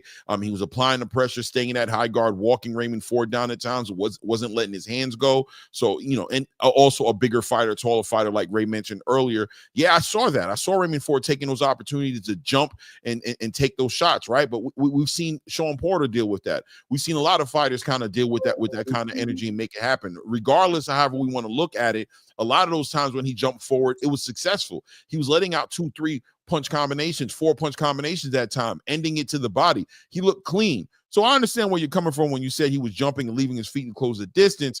But listen, I don't know. I think that conversation is up for discussion, and I think they need to fight each other for us to understand what that's going to look like. How is he going to look like in front of a Shockey, a Roach, or Navarrete? I think he's a legitimate threat to any of those guys right now at the division, right? I don't necessarily see him fighting a Shockey, Shacky Foster or Lamont Roach or an Emmanuel Navarrete, the way he fought this Thomas Matisse, who was just clearly a bigger fighter, a taller fighter. These guys don't bring that same threat to the ring. The power's there. He was able to get Thomas Matisse, the bigger fighter's respect very early, buckled him very quickly. Mm-hmm.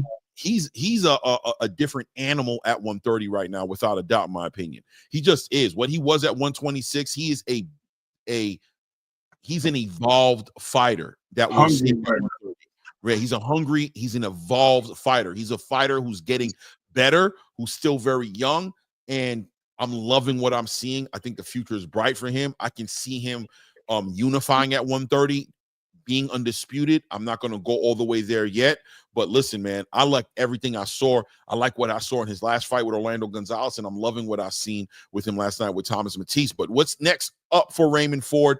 Raymond Ford aims at Eduardo Nunes. Eduardo Nunes getting ready to go after a vacant IBF title in Japan. This fight, I believe, May 28th. He'll be in Japan fighting, what's this guy's name? I had it written here in my notes. Who are you fighting, Raymond Ford? I believe he's fighting, not Raymond Ford. Eduardo Nunes is fighting Masanori Rikishi. Yeah, Masanori Rikushi. Rikishi. 2 eyes. No, it's not 2 eyes. It's a U. It's Rikushi, like sushi. Rikushi. Okay. But that being said, or if it's Rikishi, whatever it is, right? At the end of the day, he'll be fighting him for a vacant IBF title. Listen, Eduardo Nunes is nothing to play with, right? 27 wins, 27 knockouts. I mean, great fight. You know what I'm saying? When you look at the end of the day, great fight. I'd love to see this fight with him. But one thing I'm going to bring to the table that I'm not going to lie to you that I have concerns about, and it's not the biggest concerns in the world, but Raymond Ford went through a lot to go ahead and get up to 130 pounds, fighting for that IBF with that IBF rehydration clause against a fighter on this level who has the kind of power that Eduardo Nunes brings to the fight. I think it's a big challenge for Raymond Ford. A challenge I think he's up for. I think he can win this fight clearly. You know what I'm saying? I think I'm not going to go that far, but I'm going to say you combine the rehydration clause with the power that Eduardo Nunes brings to the table. How you like that fight, man? Do I like it? It's a great fight. It's a great matchup. This has sentiments of Nick Ball in a taller version. And I don't mean just swinging haymakers, but just the activity of and the power of Eduardo Nunes fighting Raymond Ford. I think it has it all the makings that's going to come together and make a great fight. This is definitely main card material right here. This is where it's at, bro. I ain't gonna lie to you. I agree with you. I think it's a great fight to be made, and we know it's going to be for free. It's not going to be pay-per-view. Because neither one of these guys have built up their stock to kind of be there. But this is fight of the year candidate quality matchmaking right here. To see him and, both of them, an easy fight to make happen. Both these guys are underneath Eddie Hearn's Matchroom banner. Eddie Hearn's already said that he wants to see Eduardo Nunes do great things in Japan because he wants to make this fight next. So there's a real good chance that this fight's going to happen. It's actually a real great chance that it happens. And like I said, stylistically, it adds up to great boxing, right? This is great boxing, an explosive, well-to-do, high IQ, risk-taking in Raymond Ford, and abilities of Raymond Ford against a tried true at this point fighter in Eduardo Nunes, who for all argument's sake caused, in my opinion, Anthony Kakachi to go ahead and vacate that IBF title, right? He was supposed to be the one he was fighting. He vacated the title. Now he's about to go ahead and fight for the vacated title in Japan. This is a great fight, a great fight in the making, man. So we'll be keeping our eye on that. Looking forward to see how that turns on. Let's continue to move the needle. News comes out, Ray. I think it came out today, if not yesterday, comes out that Shu Carrington signs a Ring Magazine, quote unquote, ambassador deal, quote unquote, with Ring Magazine. You know what that means, basically, right? Like, he's not signed with Turki Al-Sheikh, but in so many ways he is, right? Clearly, Turki Al-Sheikh having vested interest at this point on what happens with Shu Carrington. I think the obvious elephant in the room is how long before we see Shu and Nick Ball fight, right? What you're looking at? But, well, not to mention anyway as well. Yes, because I was going to say, who else signed that Ring Magazine deal was Niall anyway, last time. So you got both of them, right? You got Nick Ball, you got Monster Inoue, you got them and you got Shu Carrington now under the same banner in the same conversation. It just seems like it's written on the wall that something special is going to happen inside the next year or so. Where you at with it? Boy, let me tell you, I'm going to break this down. Y'all pay close attention to what I'm going to say. Mark the calendar, 12:36 p.m. Eastern Standard Time, United States at 4:15. Happy birthday to my cousin King, by the way. You know what I mean? Huh? Oh, 4:15. 4:15. Happy birthday to my brother, man. I got to send out. I almost forgot, but thank you for letting me know. Here you go. Look, we both on the same page, right? So check it out. Shu's getting his opportunity to fight for the WBC title. It's already been known that we're getting a fight with Shaki and hopefully and Scooter, right? Scooter and Shaki might even be moving up to fight Shakur. There's a lot of WBC moving around right here in this lower divisions. So with that being said, that puts Shu in line to fight who? Our former guy in waiting, Vargas. right, Clay. So we got Ray Vargas in waiting. They're going to be fighting for that championship once it becomes vacated. Then we move into another possibility of Inoue fighting Nick Ball, which I think that's a fight that's been brewing for almost a year. You've been talking about this for quite some time. That fight happens when Inoue decides to move up after his next fight. We got Nick Ball, Inoue, winner of that fight Shu, who becomes the WBC champion, because I don't think Ray Vargas has anything for Shu. That part of the unification. After they do that, we're going to see that Ring Magazine, you know what I mean, set these fights up. We're going to see it happen. I don't think Angelo Leo gets in the picture. I don't think Rafael Espinoza gets in the picture. Actually, I don't think anyone wants a part of Rafael Espinoza, including Rafael Espinoza is definitely part of this conversation. I didn't say it. I said I don't think any one of them want a part of him, even though they're saying it. I'm saying that's the most dangerous fighter out of everybody we just mentioned. I want to go on record to say the best fight at 126 right now on paper is Shu Carrington versus Rafael Espinoza. Absolutely. That is the best fight. But as we're talking down the pipeline, Clay, what I'm saying, that's gonna be something. That's gonna be his last fight. One, they on the same network. Two, that's his toughest fight. It's gonna be his toughest fight. Everybody else, but the time clock. If the fight, this is where I'm at with this Rafael Espinoza Shu thing. Rafael Espinoza's time at 126 is ticking. He's on the verge of going to 130 on any given Sunday. That is a big 126 pounder. If that fight's going to happen, it has to happen sooner rather than later. Rafael Espinoza is not hanging around 126 pounds just to be there. He's either going to be unifying and making big fights happen, or he's probably going to make a move up to 130 pounds. So listen, man, it's barbecue and mildew time. It's either after Shu fights his fight with Ray Vargas and he becomes a champion, Shu's time at 126 is clicking. He's also ready to make a move up to 130 as well. The only thing keeping him down there is two things. A, becoming a champion. B, three things. A, becoming the champion. B, unifying and going for undisputed. And, of course, the elephant in the room, which is Monster Inoue, making that fight potentially happen. So that's what's holding him there. As soon as these boxes get checked, I'm sure he's looking to make a move up to 130. Now, he's communicated already out of his own mouth to say that he wants to become the first undisputed 126-pound champion in the four-belt era. He wants to do this, right? So as long as there's a path to that happening, he's going to be with it. But, ain't no undisputed without fighting Rafael Espinosa. And the fight is huge. Money-wise, Mexican versus a black dude, quality of fight, high fight of the year candidate, quality fight.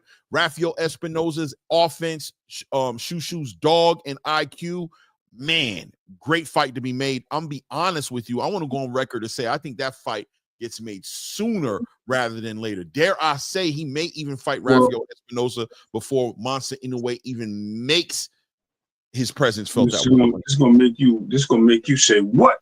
So if that is the case, that Rafael Espinosa is moving up, him and Inoue have two opportunities to do something. They have the leverage of the WBO, getting a shot, getting the way of the title shot. If he moves up to take a title shot against Navarrete, and he drops his belt, guess who has the WBO at 122? Monster Inoue. He moves right into position. He fights maybe a Louis Neri again, because that's a guy that's second in ranking behind Bruce Carrington. Or if Bruce gets that belt, right, and he does move up to fight Nick Ball, he still has the, that puts him in a position to be number one for the WBO, and that's a unification fight for both of them for 3 belts, leaving Angel Leo with the IBF just sitting over there waiting for somebody to come take the belt from him. Bro, it's a lot of, man, don't keep giving me ideas. I'm telling you. Man. Listen, hey, Ray, man. A lot of moving parts that can go right. On it, man. I like it a lot, man. I love it, man. Yeah, why not? You know what I'm saying? If the stars align and the boxing gods would have it, Rafael Espinosa can go ahead and take his move up to 130, challenge Emmanuel Navarrete for that 130-pound champion, which I think is another fight of the year quality level fight between Navarrete and Rafael Espinosa. But regardless, if he moves out of there, that WBO becomes there for the taking as far as vacated potentially. And yeah, man, that might be the entry, the entry of anyway, to not only get up in the division, but get his weight acclimation fight, his get ready fight, his tune-up fight, get him into a title fight. Don't throw him directly in there in front of a Nick Ball, directly in there in front of a Shushu Carrington, or even directly in there in front of a Angela Leo. Let him get a title, let him unify. Also, avoid any type of unnecessary rehydration. Well, I don't know. I'm being honest with you. I've been thinking about this. There's so many different ways this can go, because at the same exact time, I think that Angela Leo fight is a fight for Monster Inoue as well, to a degree. There's a rehydration clause there, keeps Angela Leo honest, gives him that opportunity going up in weight. He has no problem staying inside that rehydration clause. He becomes a champion. I don't think Monster Inoue necessarily just goes up to 126 and jumps into the ring with a Nick Ball and a Shushu Carrington. I don't know if that's the best way to move him. So, let's see, man. Interesting. But look, the biggest news is, and the reality is, Bruce Carrington has made a big power move here, becoming a Ring Magazine quote unquote ambassador, which is, I think, is hilarious that we have these fighters who are able to do that, but still be under management of these top ranks and these, you know what I'm saying? Like, this situation right here is another fighter who's becoming an ambassador, but still a top ranked fighter. I think that's interesting. So he's not signed to Ring Magazine, but at the same exact time, we can say that he's definitely sitting here signing something, right? Something is being signed here, right? Whatever it is, however you want to look at it, whatever he's being signed for, he's under now the provisions of Turki Al-Sheikh. Turki Al-Sheikh holding the keys to the city on making the biggest fights that Shushu Carrington wants to be involved with. One being Monster Inoue, another one being Nick Ball, which is both huge paydays for him. Let's see what he does. Let's continue to move the needle, man. I wanted to speak on this a little bit. Wait, real quick. I'm sorry to interrupt. Go back to that picture again. I want to see something. How much you think Turki Al-Sheikh weigh? And look how big Bruce Carrington is, bro. Oh, that's why I said Bruce is on his way to 130. Given Sunday. Yo, 130, man. He's playing with his dreams, bro. He's getting older, right? Okay. I thought that was crazy. No, but like I said, 130 without a doubt. He said he could see himself ending his career at 140. He said that before. And he could see himself ending his career at 140. He's definitely about 154 right now in that picture. Maybe close to it. I don't think so. I think Shushu's too responsible to do that. He's also a vegetarian. So yeah, maybe. those guys don't gain a lot of weight. Those vegetarians don't gain a lot of weight. He just got a Probably nice walk around like 145. Well, before I say it, do you believe he just has his muscle skeleton is just solid? You know what I mean? Because some people put on muscle and they look bigger than what they are. So maybe that's what it is. Maybe. I just picture Shushu as a very disciplined, committed fighter, and I just don't think he lets himself get that far out of weight. I'm gonna let you hold it down for a second. Give me a second. Yeah, go take care of your guy.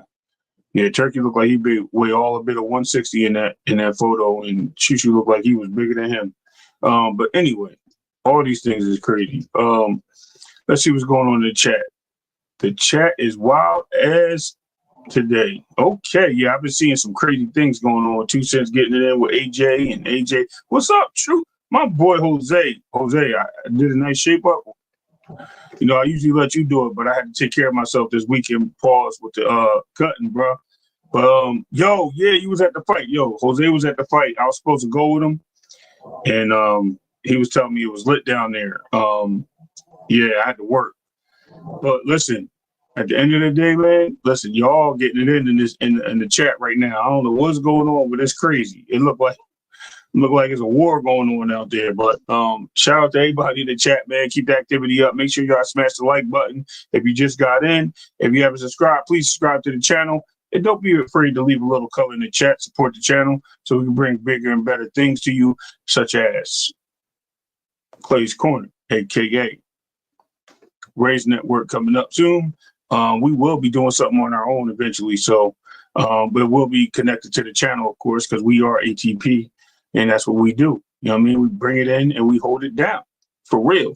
But Shushu is definitely in the grip of making some great fights, and we can see a lot of things coming forward. So hopefully this works out for everybody, especially being a Ring Magazine ambassador. That moves a lot of needles. And I gotta find out what that does according to your how that works with the sanctioning bodies, the promotional companies as well, because being an ambassador of them, does that give you leverage to make fights on certain cards without having to be punished by your promotional company for negotiating outside your promotional company? Because I remember that was a big issue with Eddie Hearn when he almost got sued for talking to a fighter.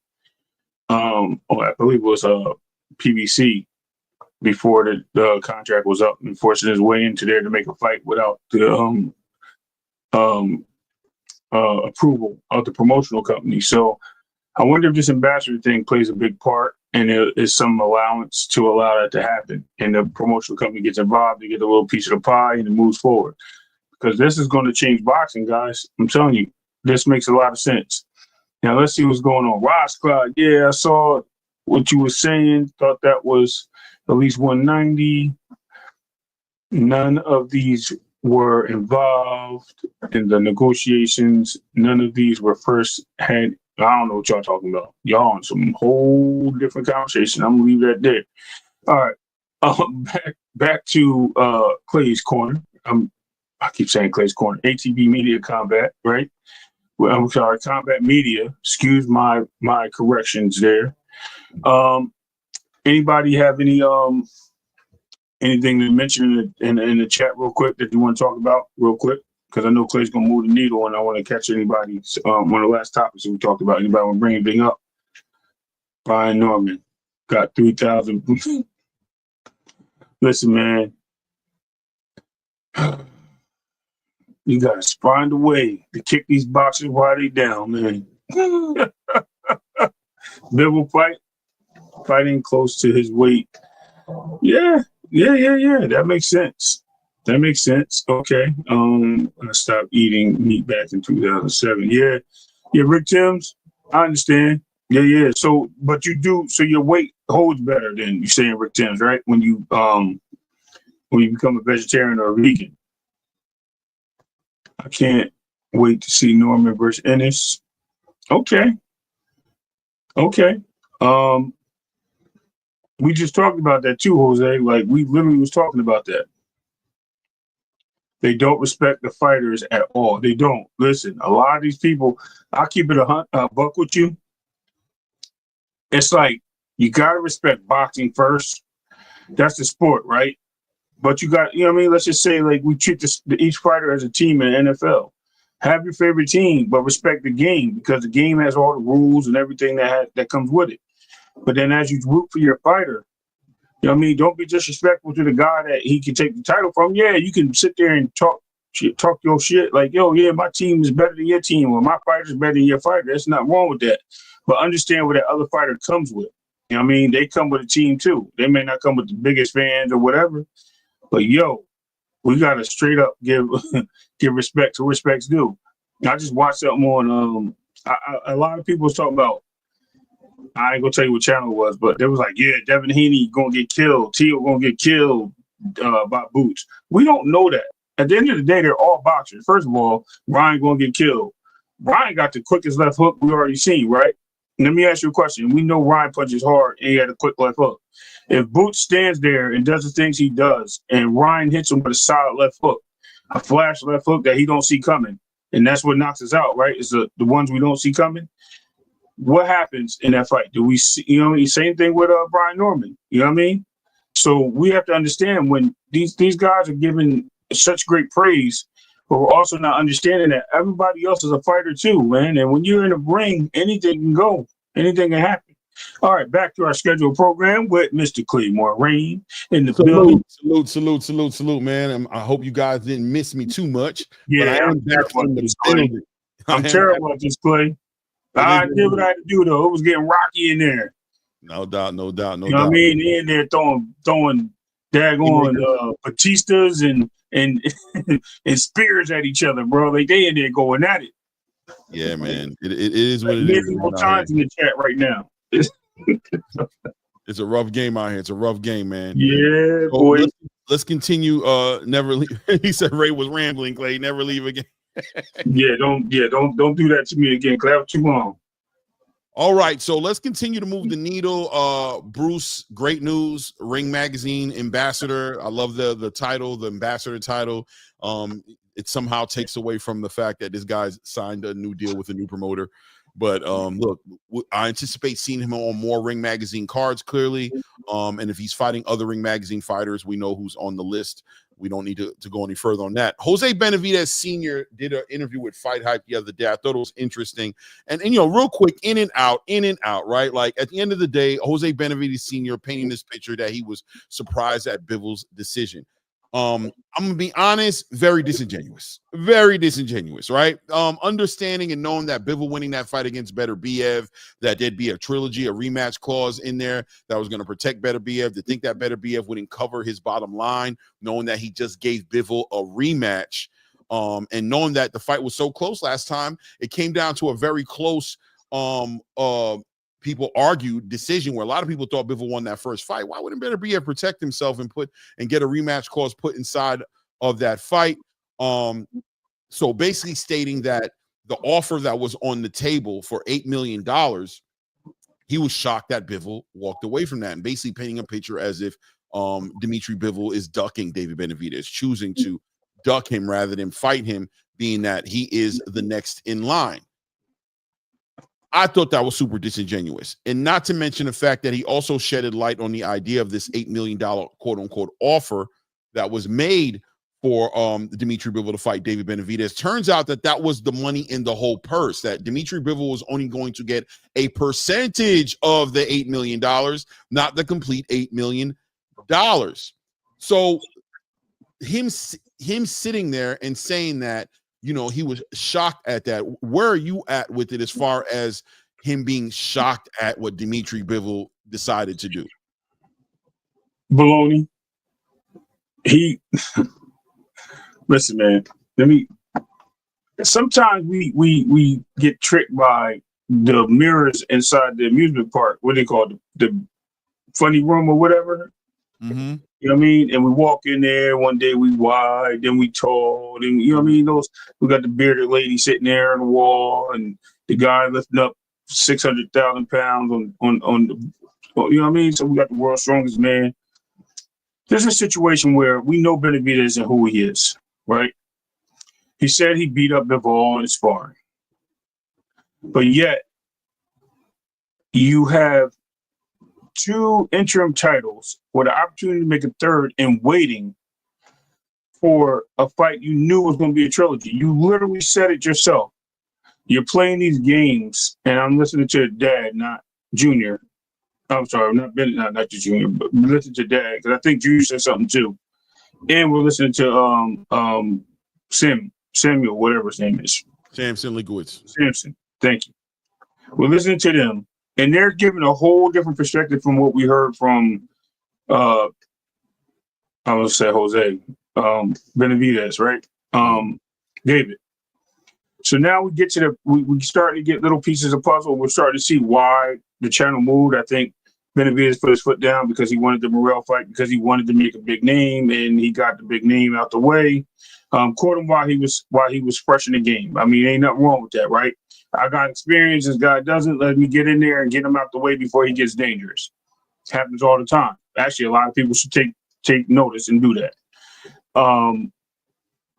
He now has a challenge in front of him, Clay. That challenge is Bivol, right? The new champ, or better be after, if he wins and becomes a new champ.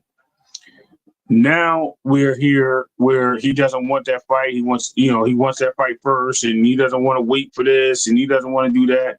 Mauricio Sulaiman gets in his pockets, and I'm pretty sure, I'm not going to tell you I know this for a fact. I may. Mauricio Sulaiman wants his title to be worn by all his titles, believe it or not. He wants them all worn by people he respects, and especially Mexican fighters, Latino fighters as well. He very much praises that because the belt comes from there and it represents him. Hence why Barrios hasn't had great title defenses. So with that being said, this is something that a lot of people put in place, and they recognize that this is a move for Benavidez to get a power move and to get a fight and a chance for undisputed, which he's going to get anyway if he waits. So when you look at what Benavidez and these guys are saying, it's just BS. It's crap. They're just throwing things out there. They're not surprised at the decision Bivol made because there was no money in it for them. The money was with Turkey waiting. Bivol is fighting for legacy. He already got his legacy. He's fighting for the bag now. He's got his legacy. He's beat Canelo. He's an undisputed champion. He's a 7-time defending champion for the belt. And we see where politics plays its part. Here we go. I'm gonna land my plane because I'm rambling a little bit, as 2 Cent said. But Benavidez is full of donkey funk, and I'm gonna leave it there. Listen, man. David Benavidez is getting caught up in the politics of boxing, and it's not his fault, but it is to a degree. He understands the amount of leverage he has with his star power, but he's allowing the Samson Lekowitzes, the Tom Browns, and even his father seems to be who seems to be complacent, or should I say, what's the word that describes it? He seems to be a co-defendant in the matter, right? Sitting there and allowing David Benavidez to miss out on an opportunity to do something legacy-wise, I think it comes out profound when you see Jose Benavidez kind of painting his picture, because obviously the question is going to be there, why didn't you take this opportunity to play your position and allow your son, and why didn't David Benavidez take the opportunity to go ahead and be patient at this point in the game, fight a fighter like Dimitri Bivol, who's going to be a common opponent with the biggest name in boxing that your name has been affiliated with Canelo Alvarez? Why execute on this mandatory to the point to where you're allowing Mauricio Sulaiman to use you guys in his political endeavors on operating and passing judgment onto Dimitri Bivol because of his Russian background and his where he's from, and you're allowing him to do that, and at the same time putting David Benavidez in a situation where he's going to suffer a petty campaign, right? Where Dimitri Bivol doesn't have any obligation to fight David Benavidez now, because now that David Benavidez has been ultimately moved up to a WBC champion, there's no more mandatory to activate with Dimitri Bivol, and Dimitri Bivol has options. He can fight Caleb Smith next, who's in line to fight for the WBO title, and he can also go up to cruiserweight and entertain all kind of opportunities there. Shoot, he can even make a big payday and have Canelo Alvarez and him fight again at light heavyweight, or he can go down to 168, as he stated he was willing to do, cut the weight and fight for another undisputed championship. Once again, putting your son in a position to where he can be frozen out of real legacy fights. Paydays, schmaydays. He'll make his money one way or the other. I'm sure Samson Leikowitz will move things around and find a way to get him paid. Al Heyman will find a way to get him paid. He's been getting paid up to this point. But damn it, this kid was on trajectory to doing something great. He was on trajectory to do something for his legacy. He was going to show the world who he was and get an opportunity to do it. He fought David Morrell. That was great. He made a power move there to go ahead and move Jesse Hart out of the way, not allow the politics of the sport to put him in front of another deadbeat fighter, to put him in front, well, not another, not to say like he's been getting these deadbeat fighters, but ultimately still giving him an opportunity to be put in front of somebody who I think he deserved to be in front of, as far as Dimitri Bivol. And you allow the politics of Mauricio Sulaiman to get in the middle of what you guys are putting together. And now, in my opinion, David Benavidez is risking being frozen out of these big fights again. Canelo Alvarez is right there with Turki Al-Sheikh. Turkey's no longer interested in the David Benavidez business anymore. And now you've burnt Dimitri Bivol, been part of a group effort to burn Dimitri Bivol. He has no reason to fight David Benavidez. I think it's unfortunate, man. And I think sitting there and saying that you were surprised at Bivol's decision, I'm not gonna lie to you. I think that's it's just disingenuous. It's just not honest. I don't believe you. You know what I'm saying? And I don't know why we should believe you. I think it's nonsense, right? It is what it is. But, you know, I wanted to share my opinion on that. I thought that interview was real disingenuous. Moving on to the next topic. Listen, man, WBC Grand Prix for the prospects kicks off April 17th through the 20th. The first round of that is going to kick off.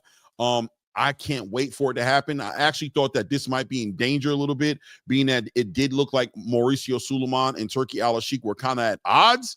But I guess, look, business before everything else, right? Nothing gets in the way of the business. And the business of the day is that WBC Riyadh season prospect Grand Prix. It looks like it's going to be 16 fights per day for 3 days. It's going to be 3 days, no, from the 17th to the 20th, right? 17, 18, 19, 20, 3 or 4 days, whatever have you. 16 fight per day, 6 3-minute rounds in each one of the fights. It's going to be streaming live on the Zone. You know, there's going to be knocking down a group of 128 fighters down to 64 fighters by the end of that week. And they're looking to have another the next event's going to be in October, and ultimately in December will be the grand finale, where will come down to whatever champions that they're going to have. It's going to be 4 weight divisions: featherweight, junior featherweight, middleweight, and heavyweight division. I'm excited, guys. I think this is going to be a big event. Boxing has been in need of something like this. This helps the prospects out a lot, puts the prospects, gives the prospects in the world an opportunity to have some new stars come out of it, help each one of these divisions get some new blood in the division, and helps boxing, right? What's going on in here, man? For 2 dudes at 175, that doesn't qualify as a mandatory. 100% Roscott. 100% Roscott, 100%.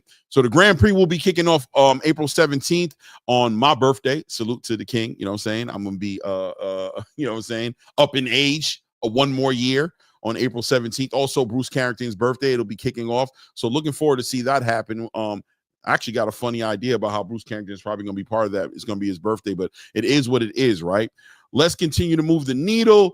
Hamza Sherrod brings on Andy Lee. Guys, remember him, Hamza Sherrod and Carlos Adames having that crazy fight?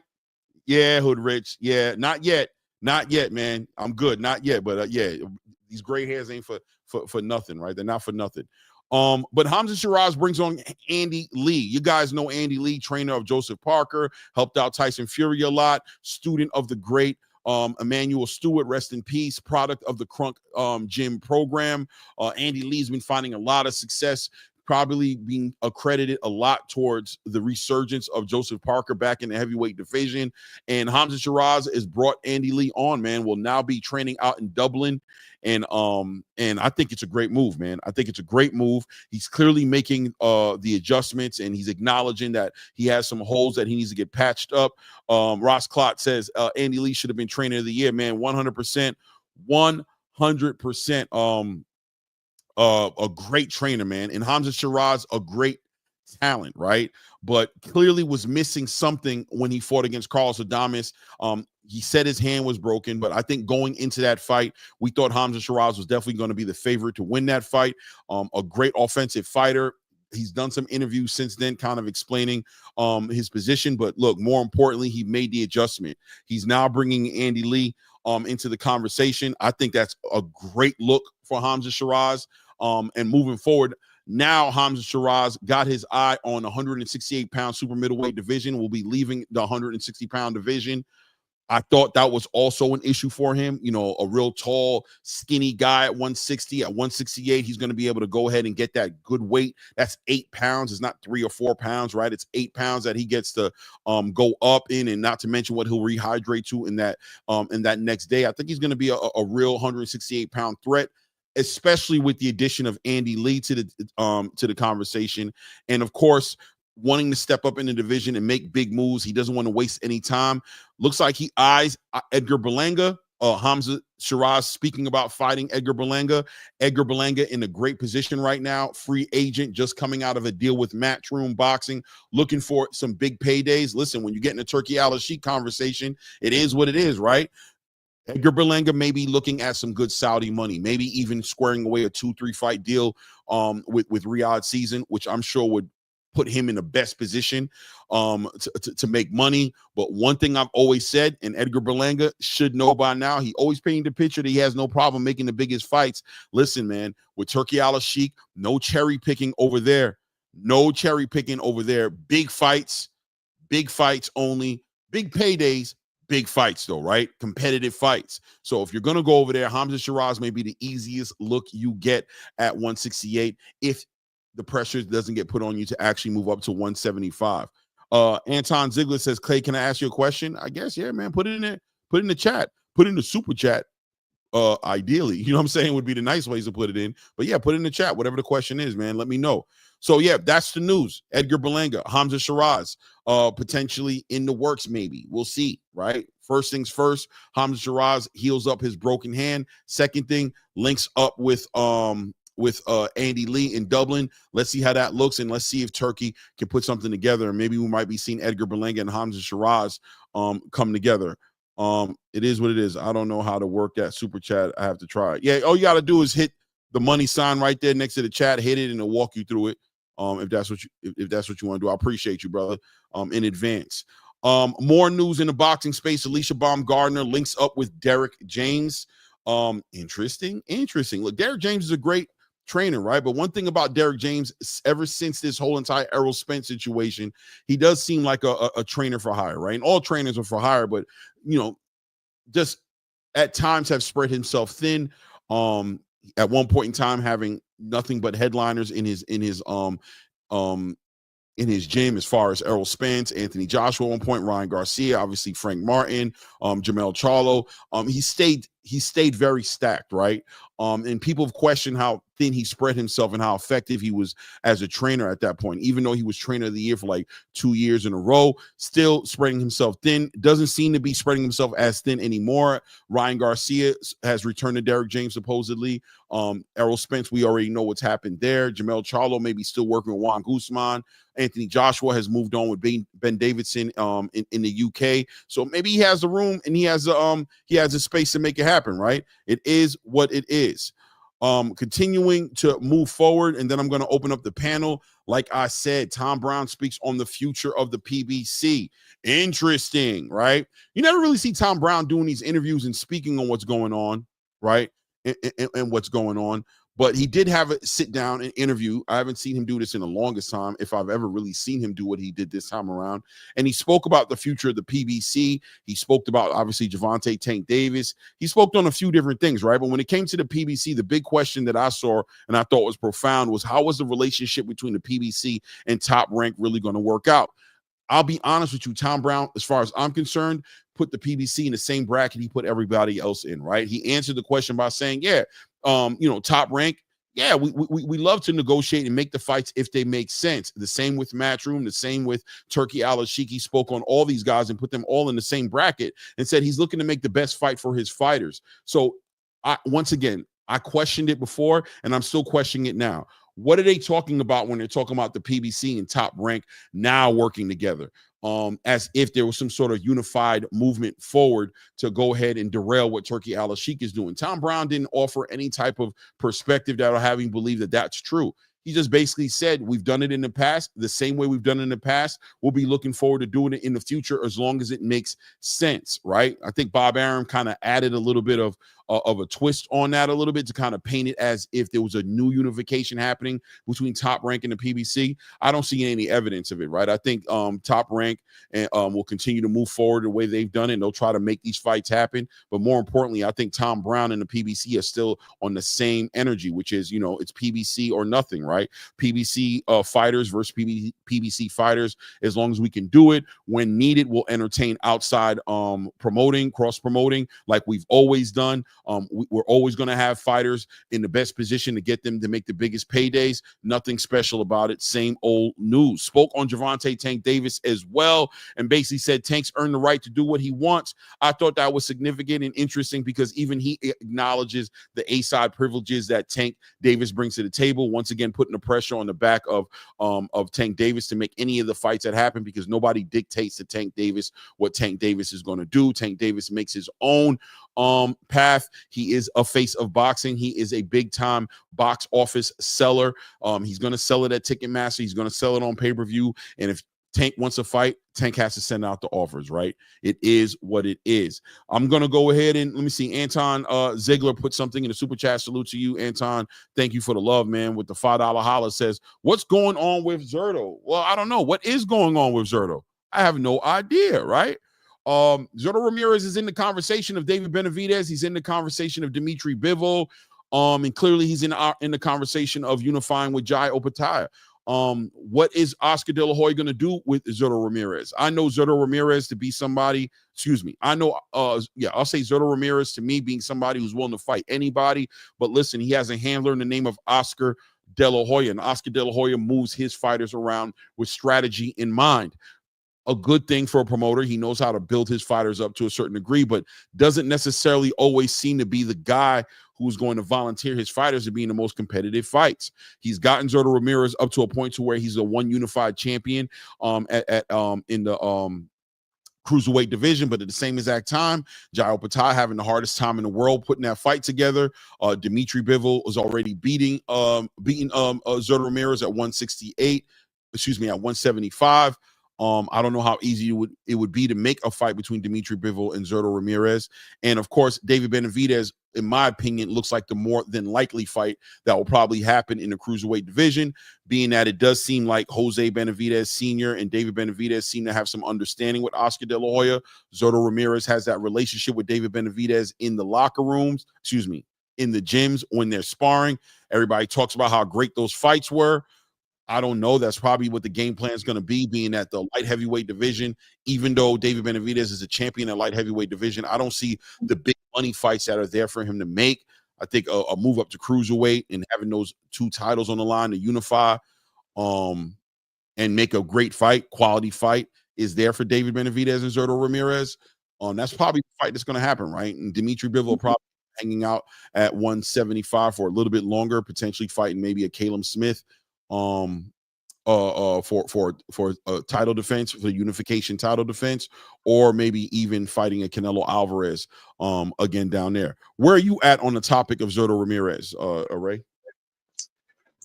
Well, first of all, he's got 3 champions in his division, or 2 other champions in his division. Body Jack is still the champ, or he's still a recess? Yeah, Body Jack. I think Badu Jack is still holding that other belt, right? I think he is holding that. What is it? He's the current champion. I'm sorry, he's not recess. Noel. What is he? He's an IBF champion, right? Yeah, WC. He's a WBC. Yeah. Okay. And I was waiting for that fight to be made with Gilberto Ramirez, which I thought would have been a great fight to have, especially over there on Matchroom. It makes a lot of sense. I'm sorry, not to cut you off, but Juice, yeah, I meant to say that as well. I should have said that. His next fight is going to be against Unil Dorticos. That is his next fight. But what's going to happen after that? I kind of spoke as if that was already understood that he is scheduled to fight. You know what I mean?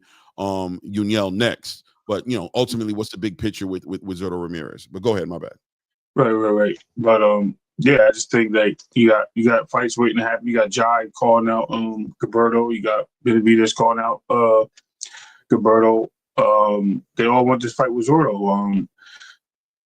It's weird because Oscar actually has a prize fighter, one of his few champions that are there, and he's not really putting him in the ring with anybody that we want to see significant. I think there's opportunities for him to get in the ring and fight some really good competition. I think his last fight was pretty good, actually. I'm going to take that back. But I would like to see it. I would like to see the moves. If David wants to come up and fight him, I think that's weird. You know what I mean? As like, what's the point of you doing everything you just did to get the WBC to just go move up and fight Gilberto for his titles? Like, you know what I mean? It's kind of like you just wasted everybody's time. You know what I mean? But I don't know, man. I think Gilberto's a good champion. I think he's somebody that's worth the other fighters at the division champ titles, but not. I don't think Benavidez need to be in that picture. As far as Zurdo, though, and whatever they do, man, it's just don't duck. That's all I got to say. Don't duck. You got 2 belts. Don't duck. Fight these guys. That's it. Right. Man, I figured deal you on that, man. Without a doubt, man. So I'm going to open the panel up. We've been on for like 2 hours, 20 minutes. I'm just playing. He in there chatting. I don't even know what he said. I was away for a little bit. I had to do something. But yeah, they was getting at it early. What's up, Doug? Peace. Juice in the building. What's going on, fellas? Yeah, salute, Dub. Salute. We just put out the actual figure deal me 2 cents, no doubt. We just put out the link there. Open up the panel. We'll have a moment where we can speak on some topics wherever you guys are at. Especially, obviously, I'm sure this Brian Norman, Jaron Boots Ennis topic is burning it up right now. I see a lot of people talking about it. There is the link. You guys feel free to hop up on the channel. Let's make it happen. What's good? Yeah, we on this show. What's up? What's good, Dub? What's good? Energy, man. It's too early for that, bro. Yeah. Is it too early? It's a damn It's 1:17. Well, I work overnight, Clay, so for me it's too early. But anyway, it's all good. I'm just we on Eastern time, man. It's okay. I am too. I'm just overnight Eastern time. I'm in European status when I'm working. Man. But you know what I wanted to say, Clay? So I could clearly say the name. I won't, and I'm not talking about channels. I'm talking about there's a person that jumps from channel to channel. No, I'm not gonna say it. And peace. Go ahead. But they was talking about how Boots was protected and defended by Steven Espinoza, right? I'm like, what? And how PBC made this fight happen. I'm like, what? Where's this person getting their facts from? Like, no, that's not what happened. Stadionis made this fight happen. Espinoza defended Boots. Eddie Hearn never defended Boots. What were you talking about? What interviews have you been watching? So I'm sitting here going through my head, right? I'm listening to all the false narratives. So basically, they're trying to put down Brian Norman, which I think both of them are relevant fighters. And I'm just sitting here, and this you said you wanted to hear. Wait, right? You're talking fast. Hold on. You're protecting Brian Norman or Boots? No. Listen to what I said. I'm saying to you that they were literally saying that how Steven Espinoza defended Boots in the negotiations and Eddie Hearn didn't. Right? That was one. Then they said that that Boots was Boots should stay with the PBC. Matter of fact, that's his third fight. He needs to go to the PBC, whatever. And then the other statement was that they're saying that PBC made the fight happen. It wasn't for PBC what happened. No, it was standing owners. Basically, they was like, Tom Brown pushed this fight. He was there the whole way. I was like, no, he wasn't. Like, they don't even know what you're talking about. So then we get to the next part of the question was, they're saying that Brian Norman's being protected from Boots right now. He's being moved out the way. And I was like, yo, why are y'all saying none of this is true? Now, I respectfully respect both fighters. I'm not going to disrespect neither one of them. I rock with both of them. Do I think Boots will win the fight? Yeah, but basically, it's the eye test that I see that in. Doesn't mean that he will. It's just my opinion. I think both fighters are legitimate, and I think it is what it is. But I just think some of these people, bro, they just be out here just pushing these narratives, and they just start throwing darts at a board blindly and hoping to hit the bullseye, and they just don't. It's so crazy in these YouTube streets, Clay, and you'll get the name when I say the Wizard of Oz. You know who I'm talking about now? Be out there just capping, bro, on all these different platforms he goes to and just make stuff up. And it's just such a bad narrative, man. And then talking about how Turkey got in the way. He was trying to force Boots this way. I'm like, yo, it's too much. So I'm just letting you know, when y'all listen to these other channels, I mean, I'm not going to tell you what not to do and what to believe, but make sure y'all do your research before y'all listen to these cats, because they be just making stuff up as it goes. Sounds right? I'm going to push the narrative. But go ahead. Hey, Dub, I'm gonna let you go. I just want to say one thing real quick. I think like one of the biggest things that I see, like you were saying earlier, Ray, a lot of disrespect for the boxers, but also me starting to be on YouTube more and more and visit different platforms. I don't think a lot of people understand the business of boxing either. I really don't. Yeah. Yeah, I can agree with that. Yep, it's 100%. And it's for one, why do we even need, besides the basic knowledge of business of boxing, what do we really need to understand? I mean, we want to see the fights. I don't care about how many tickets they sold. I don't care what money they make in their purse. I want to see the best fight the best, and that's it. I think all of us as boxing fans like to see that. Some of us as fighter fans, we want to see our fighters make the bag. We don't even care if they got the belts anymore. It's just crazy. It's ludicrous and it's just stupid. None of that money's being shared with us that they make. So why are we counting their pockets? That's why I look at it. The business of boxing is the business of boxing. It's always fun and interesting to be exposed to it and share our opinions and have perspective as far as what's happening and what we're seeing. But we always have to understand that we're only made privy to what they want us to be privy to, right? And there's always a whole nother side of the negotiations that none of us get an opportunity to know what's happening. We don't know about all the moving parts and have an understanding of why they're moving it. We know that everything is about making money. At the end of the day, follow the money. We know, moving fighters is not foreign to us. Moving them strategically in the right way to build their market value up, to put them in front of the right fighters stylistically that are going to push their market value up is always part of the game, right? So we acknowledge that in the sense of trying to predict maybe what the future holds as far as who fights who and the way that turns out. But ultimately at the end of the day, we can only speak on the business of boxing with a real a very light touch to it. We can't get but so specific on it.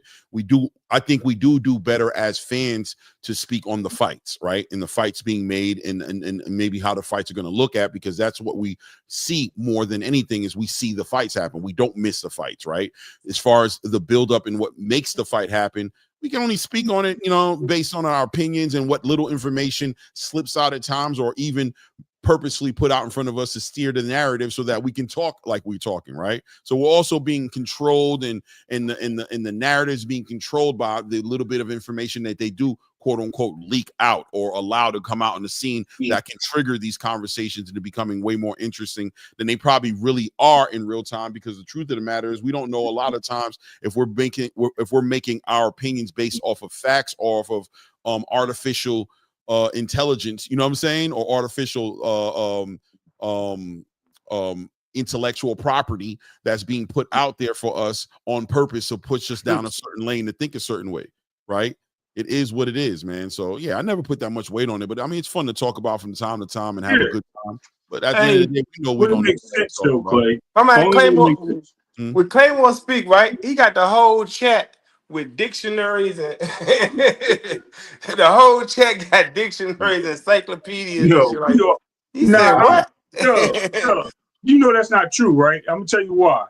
Because we got scholars in here, bro. We got people that are really knowledgeable and factual, man. We ain't got them little. We ain't got the. I ain't gonna say it, but you know what I mean. We ain't got the people that just illiterate and just want to sit there screaming. Man, listen. You know what I mean? We ain't got those dudes. I hear you. You pull a couple people up and say, "Man, what did Claymore just say?" They gonna say, "Man, 12 times 12."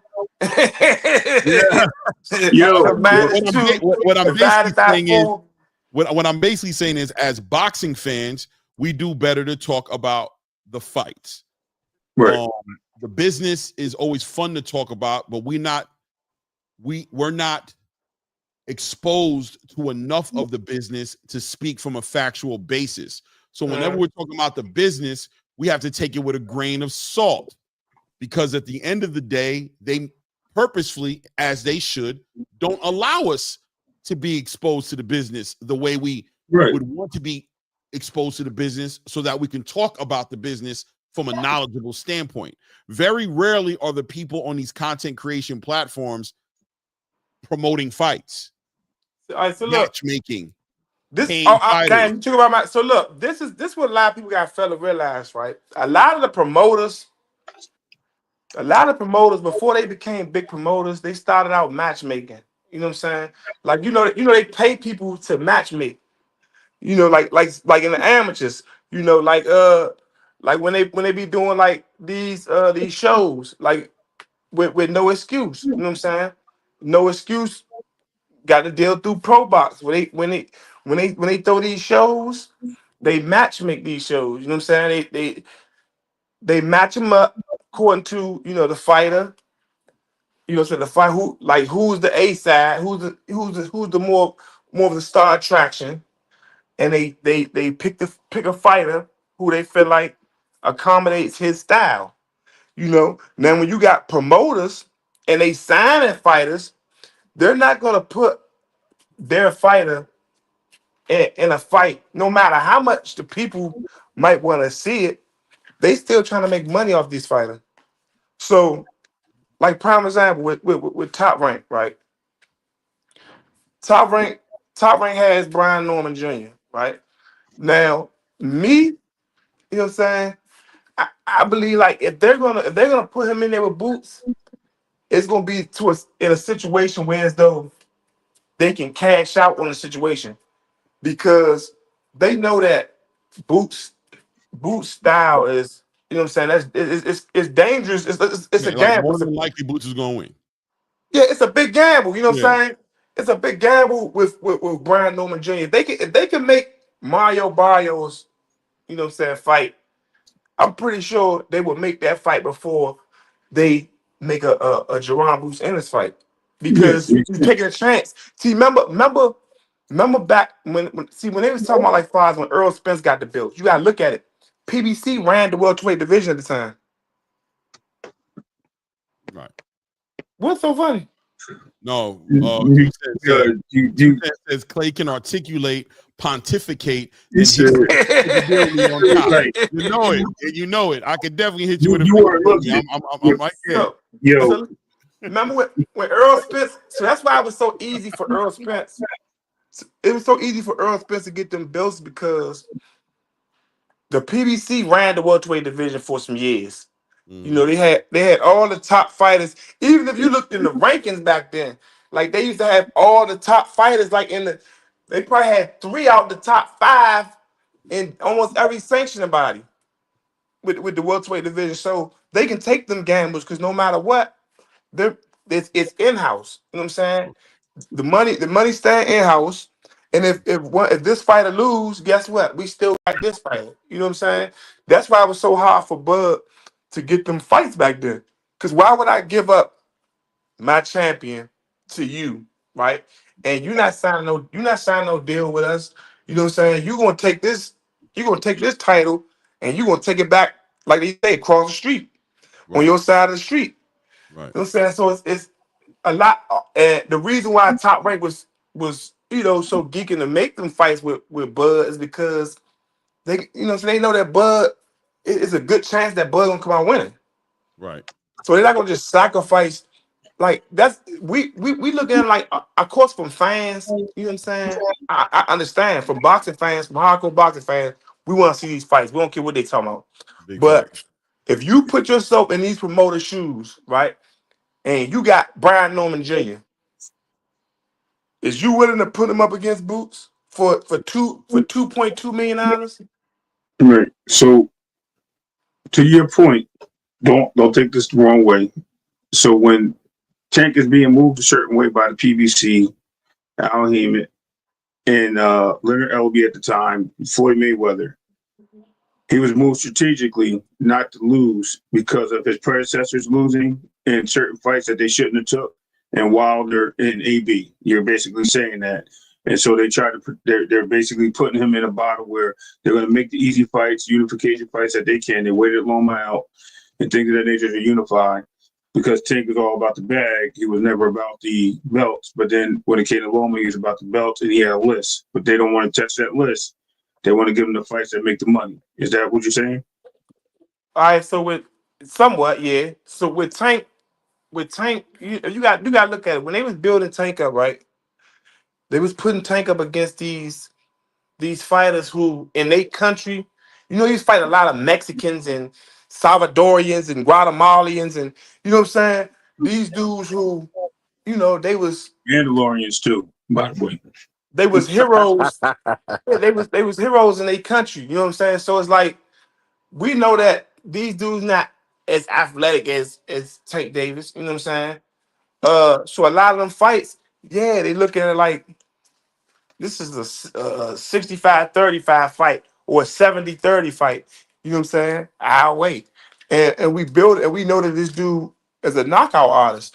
He's fighting a lot of these dudes that's gonna come forward and give him a chance to knock their ass out.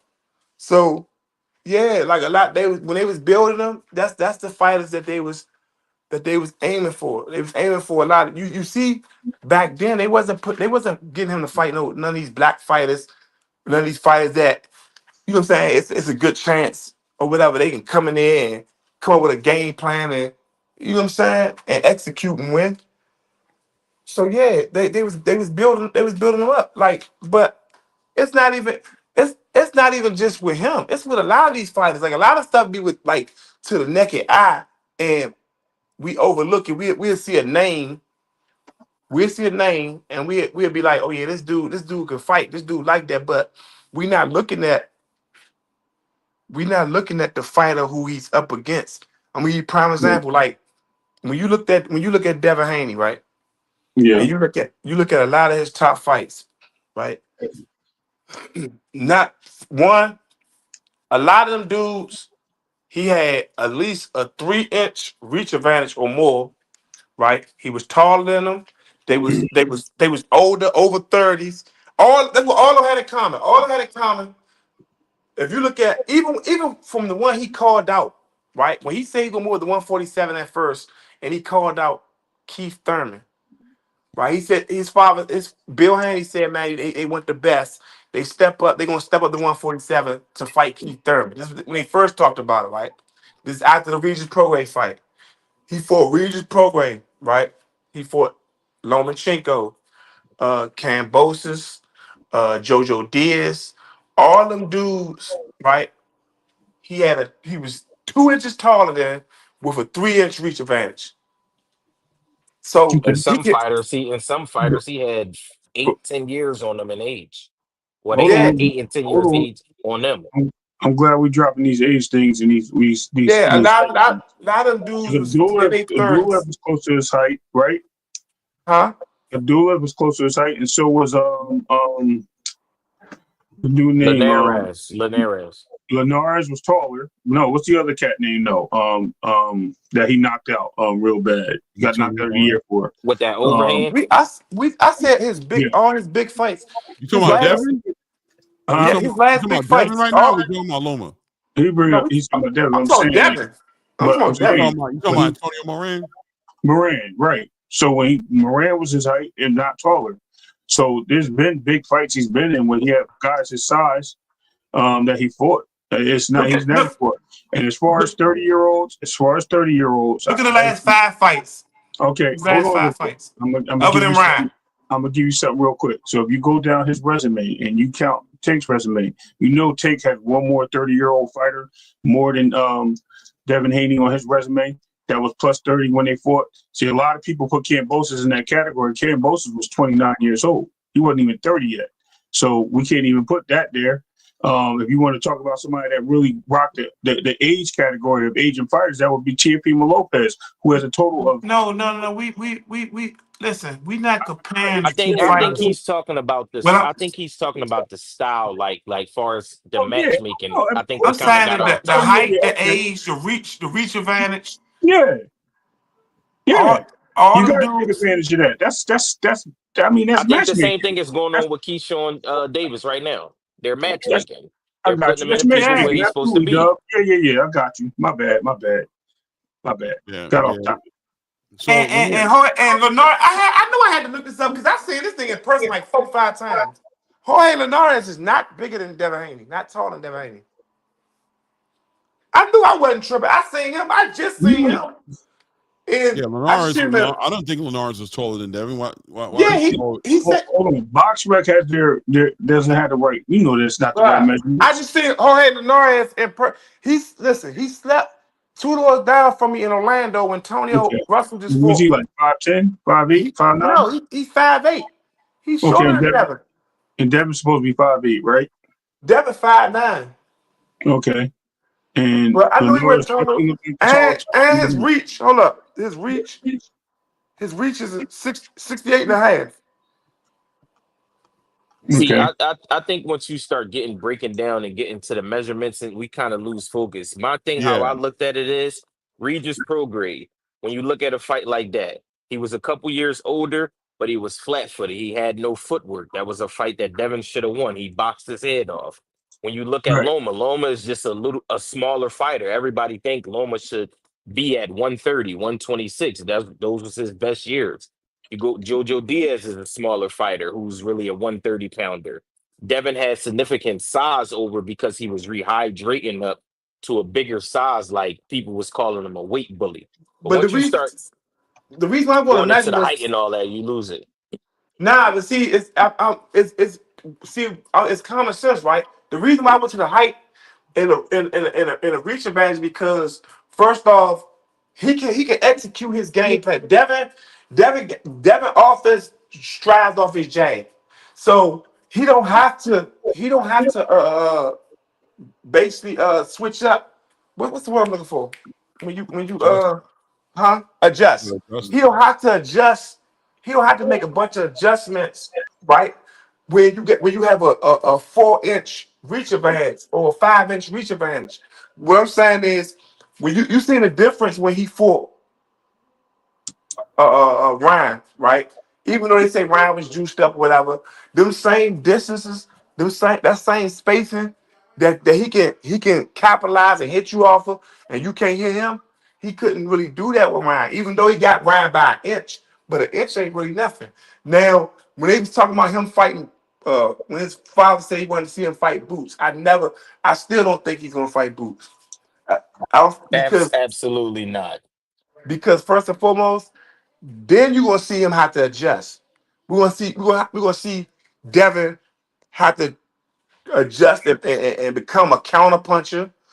He's gonna have to, you know what I'm saying? A lot of stuff it's gonna be different. Boots has a 3-inch reach advantage over Devin. I agree, right? I believe that at the end of the day, the reality is Devin Haney hasn't been tested that way. People, the conversation can be way more transparent and honest to say that we don't know what he's going to look like in front of a Jose Ramirez. We don't know what he's going to look like in front of Ryan Garcia the next time. We don't know what he's going to look like in front of a Boots Ennis, obviously, or, any of these fighters who Devin Haney has had a physical advantage over the fighters he's fought, bro. He has. He's been able to fight safe. He's been able to fight behind the jab. He's been able to take his time, and he's also built up some bad habits out of it, obviously, that Ryan Garcia was able to take advantage of, because he was able to stretch. He's used to stretching out that jab and being able to stay out the distance of getting hit, and he never really had to embrace getting caught with that left hook that way. With Jorge Linares, he did get caught, right? And Jorge was able to, you know what I mean, catch him and have him on the wobbly legs. But, you know, without a doubt, I'm going to be interested in seeing the adjustments that Devin has made in his camp, because he's had to make adjustments. The things that went wrong with him with Ryan Garcia, that's why people sit on those points and they say, listen, man, the Austrian didn't have nothing to do with him getting hit with that left hook. And what they're basically saying is that's an issue that he's been had. It wasn't an off night for him. It was the fact that Ryan Garcia has long arms and was able to capitalize throwing that left hook and was able to connect on Devin Haney in a way that a lot of people have been talking about a long time with Devin Haney, an issue that he has, which is keeping his right hand up. So going into this fight against Jose Ramirez, who's not going to give him the height advantage, who's not going to give him the reach advantage, a fighter who can sit there and capitalize, he's not. I mean, let's pull it up real quick here. Let's they both got the same reach. Jose is taller than him. I think Jose's a little taller. Yeah, Jose taller than him, and he got the reach is the same. Devin got the speed in the footwork. You know one thing I can't stand, bro, I can go with that. Is that there'll be so many Jose Ramirez. There's so many. I know, right? The name is so common. It's like I'm looking at like 15 Jose Ramirez. It's like, really, bro? Like, come on, bro. You know what I mean? Like Jose Carlos Ramirez. You got a middle name? Carlos. Carlos Ramirez. Is it spelled that I'm spelling it wrong? Yeah, Benitez. Carlos. Carlos. I got it. No, you found him? Yeah. Jesus, bro. Is it under his name just Jose Ramirez? Or was it Jose Carlos Ramirez? That didn't help either, because he's like, that didn't help. That didn't help. Well, right here. Carlos is not there, right? All right. You know what? You put it in the first name, not the last name. All right. Got you. Jose first, Carlos the middle. I know. I'm saying you put it with the first name, not the last name. Show me again. I hate that box work is so sensitive. Yeah, I got it. I'm clearly not spelling something right. So bring it closer. Jose Carlos. It went somewhere else.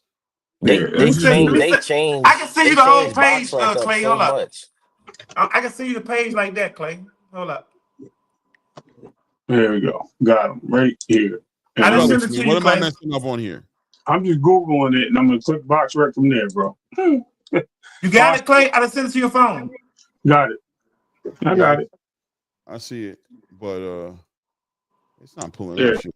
I got it right here. I sent you the whole page, Clay. Look at it on my phone, but it's still frustrating, bro. Like, it's so frustrating. Hold on the private chat. Yeah. It's frustrating that they make it so sensitive. Like, nigga, you know what I'm saying. So if it's a letter or something off, like, just do it, bro. Why you got why your bot? Why is it working that way? And it put like it was like that's not what I spelled. I literally spelled that. What was it? Because I didn't put capital letters? No, it's weird. No, you're right. It was like, bro, it's 6 pages, 127 people with the same name, bro. Jose Carlos Ramirez. That's insane. 127 people. Hey, but you know what?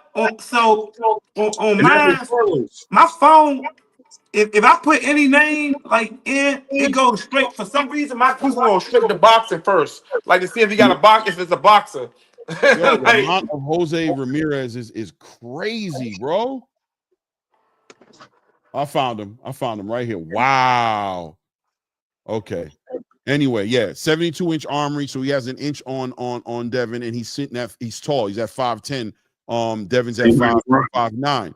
So once again, he's going to be in a fight where it's going to be, and I always talk about me, right? Everybody can have their own criteria. I know going into fights, I have things I want to see from fighters, right?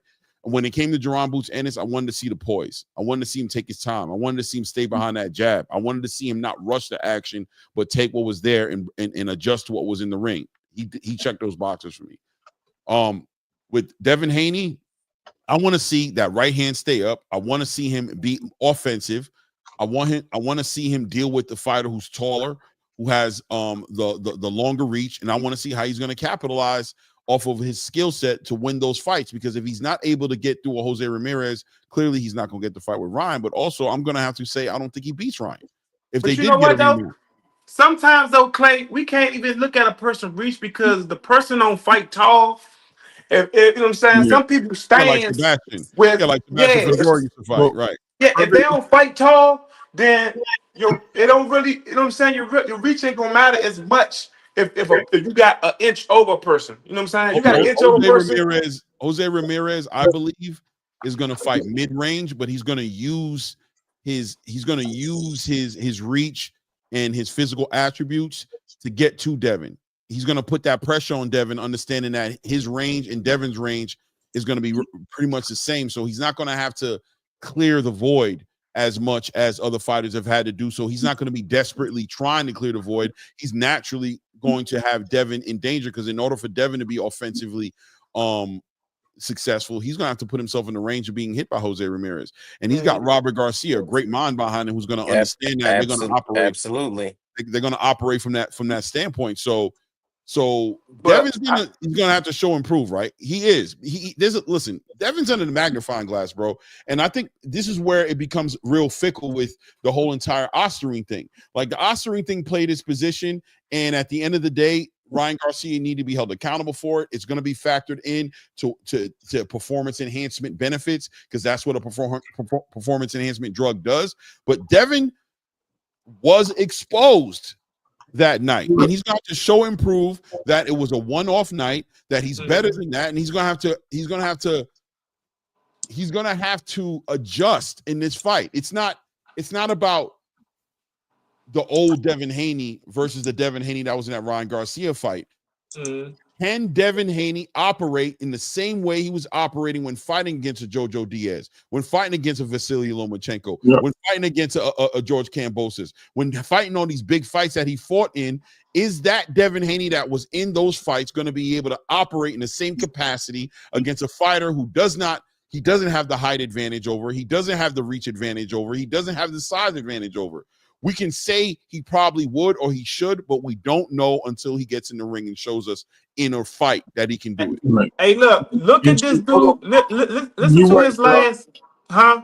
I was gonna say you're right, because when Shane Mosley fought Antonio Margarito, he had a significant height advantage, and he made him fight down, and Shane Mosley picked him apart.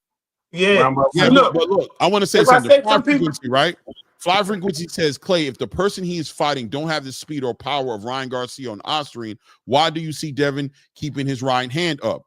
Okay, I'm telling you right now, if Devin walks into this next fight thinking that his right hand is okay to stay down because he's not fighting against somebody with superhuman speed or strength, he's going to get clipped again. Look, hold on, listen and play that game.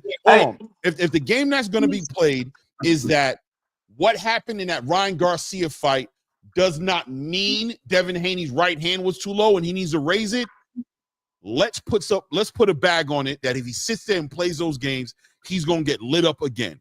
Please believe it, dog. Listen to this though. Osterine did not make this man superhuman fast. No, I didn't. Look, edge to him. Yes. Hold on. It added an edge to Ryan Garcia's game, but how much of an edge did it actually give him? No. It gave him an edge, but did it give him an edge to the point to where Devin Haney didn't make the mistakes he made, where he doesn't need to adjust and fight now, and take into consideration that he doesn't have that reach advantage, that he's not the bigger guy in the ring? All right, let's find out. Find out. Listen to this though, y'all. Listen to this though. Listen to Jose Ramirez's last 8 fights though, right? He fought Jose Zepeda, Maurice Hooker, Victor Postal, Josh Teller, Pedraza, Richard Comey, Rance Bartholomew, and Arnold Barboza Jr. And now he's fighting Devin Haney. Yeah. And he lost two out his last 8. So he's been battle tested. Like, yeah, he was a unified champion. I know that. I know he lost to Josh Teller. I'm saying he's a accomplished experienced fighter. Like, he's not food. You know what I'm saying? And he's fighting. He's not doing the weight cut anymore. So it's going to be a challenge. It's going to be a challenge. And if Devin Haney's able to put on one of those performances to where he makes it look like it's not a challenge, then yes, man, this is awesome. And Devin Haney's back, ready, and I'm eager to see him in the ring with Ryan Garcia. Clay, I got a question for you, Clay. I'm going to keep it 100 that most pundits in the game, or a lot of pundits in the game, highlighted the deficiency in Devin Haney. They've been highlighting it for years, talking about he's able to take advantage and be kind of sloppy to a degree in the ring because of his height and his arm reach. That right hand was sitting too low. That eventually somebody would take advantage of that. I've heard this plenty of times. I mean, to your point, we're saying the same thing about Boots, about certain times where he leaves his chin exposed. So I get it. And Boots gets hit in his chin. Right. He just has to get hit with the right person. So if Devin gets hit in his chin, what does he do when he gets hit? When Boots got hit in his chin, we say, listen, he doesn't need to continue to get hit like that. We say we don't know what's going to look like at 154, but he showed he's had a granite chin. What happens when Devin gets clipped in his chin? He gets buckled. So he needs to, we're going to find out. You know, there's also rehydration. There's also the weight cut. There's also a lot of outside factors mathematically that add up to Devin Haney, who's a little bit more susceptible to certain things happening to him because he's at the lower weight class as well. He takes a lot by being a bigger guy in the ring in these lower weight classes, but he also gives as far as how much he's depleting himself to fight down there. So we're going to look at a Devin Haney who's potentially structurally stronger, who's more replenished, hydrated. Maybe he's able to take a punch a lot better than he was at the lower weight classes. He gives and he takes. There's giving and taking for Devin Haney as he goes up in weight. But once again, we got to see what happens. The fight is where the story gets finished at. The fight is where we get the information, the questions answered that we want answered. It's not in the hypothetical, right? But there was an issue there with Ryan Garcia that was deeper than Osterine. And we need to acknowledge that and stop playing that game. I've been saying that. We got to stop just hanging our hat on this Osterine thing and making it more than it needs to be. It is what it is. It holds the weight. It deserves a hold.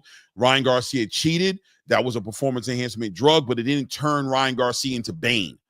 You know what I'm saying? It didn't turn this man into, like, you know what I'm saying, some sort of like freak of nature, unbelievably. No, bro. Why is he saying that like Ryan didn't have speed and power before that? Listen, I think they was just on TV saying that Ryan Garcia got the best hook in the game. Yeah, it was known.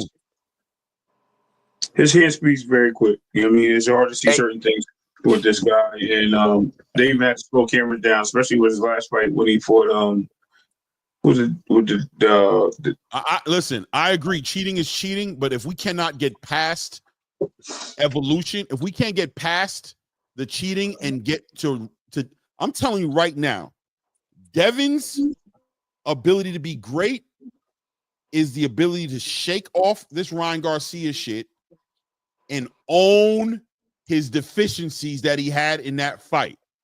If the onus is on the back of Ryan Garcia being on Osterine, and we're not talking about the reality that Devin Haney has improvements and adjustments that he needs to make as he goes up in weight, and the punchers become bigger punchers, and the arm reach becomes less of a factor, and the height, and now he's fighting people on the same level as him. If he doesn't acknowledge his deficiencies, he's doing himself a disservice. To act like Ryan Garcia only exposed Devin Haney based off of Osterine is not to Devin Haney's actual benefit. It doesn't help him. Call it what you want to call it, man. I want to be fair on this statement here, like, with that too. What's up, Frequent? Devin Haney has fought people. Well, I'm going to use a part of. We see him spar people his size. We see him spar Shakur. We see him in situations where he did leave his hand down and still have great moments in sparring. Unfortunately, we haven't seen really great moments in the ring because he has the advantage of the other fighters, whether it be his agilities, his abilities, and his equipped skill. So, yes, he does have to bring something else to the table. Yes, he has to, hopefully, to your point, he does bring more combat skills with him at this point, because his rehydration is not as bad. His coming up in weight, but he also has to understand he's in a different room with a different set of dogs. So more dangerous dogs. So I think we'll see a better Devin. I think Devin will be more at home here. I think he probably can give a lot of guys a run for their money, and we'll see at the end of the day. But I didn't want to make it about. I don't know how we got on Devin anyway, but it's cool. But now we got on Devin because I said a lot of fighters. I said that we be giving them the benefit of the doubt. A lot of them got. Got you know what I'm saying? The promoters matchmake them good, matchmake them well. Yes, so yes. That's how we got on them. But it could be this too, though, Ray. He can keep that right hand up, and he might be punch drunk, whereas though he got PTSD and he don't want to throw punches back. Like he might have that Adrian Broner effect. I don't think or that Deontay Wilder. He could, right? But I also gave a prime example of fighters that moved up in weight and stayed at divisions way too long. He got knocked down a lot, still was champion, still won fights, still was able to be a key component to winning and be one of the greatest fighters of all time. And a lot of people really look past that. And when I tell you this guy got shaky legs a lot, this guy's been punched back a lot, this guy's been dropped a lot. But then a lot of times he got up, he shook it off, and he got back in the ring, just like Devin did with Ryan. Now, I know sometimes you get your bell rung a lot of times. Yeah, you know what I mean? You're looking for stability in your legs a little bit. But at the same time, we have to understand what it is. Sugar Ray Leonard was one of the guys that literally took a lot of punishment in the ring. He fought some of the biggest and harder punchers in his divisions. He was able to get up, bounce off the mat, and get back into these fights. That's the same too. I've seen this with Devin Haney, and I love making the comparison because I see a lot of comparisons to be made. I do see a lot of differences as well, but when we're talking about the heart and the resilience of this fighter, this is what we're looking at with Devin. So when Devin moves up, does Devin get knocked down again? Very possibly. Does he get up? And how he responds is the answer. Having the fighting spirit is all what it's about, and I've never seen that kid not have the spirit in fighting. But we also seen one of the greatest fighters ever. We seen one of the greatest fighters ever get knocked out for the first time, and then he was never the same. Roy Jones. Roy Jones, right. We seen Roy Jones get knocked out, and then the next fight he got knocked out again. Well, you got punched on the next fight. That's the fight that ruined me, bro. Let's not reminisce over that time. That was life changing. I ain't gonna lie, bro.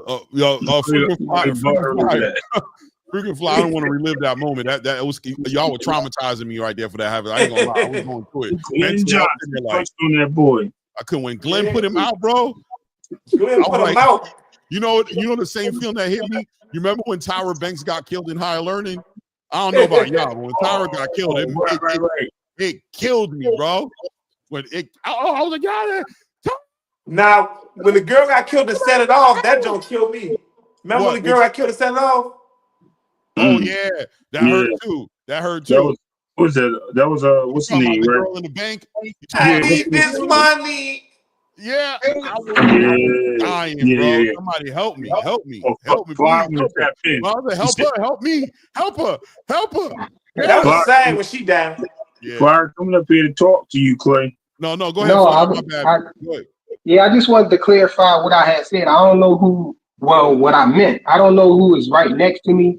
But he hit it almost on the nose. What I meant, I was basically saying that Ryan Garcia is fast. He has freakish speed too. Without the Ostarine, we already know that Ryan is probably the fastest left hook in the game. With power behind it. So it seemed like since Ryan was catching catching Devin with that left hook, everybody automatically thinks that anybody can do it. But I don't think it's just that simple. I think Devin has been getting away with, doing that little bow and arrow jab, the way he do it because of his speed and, how slick he is.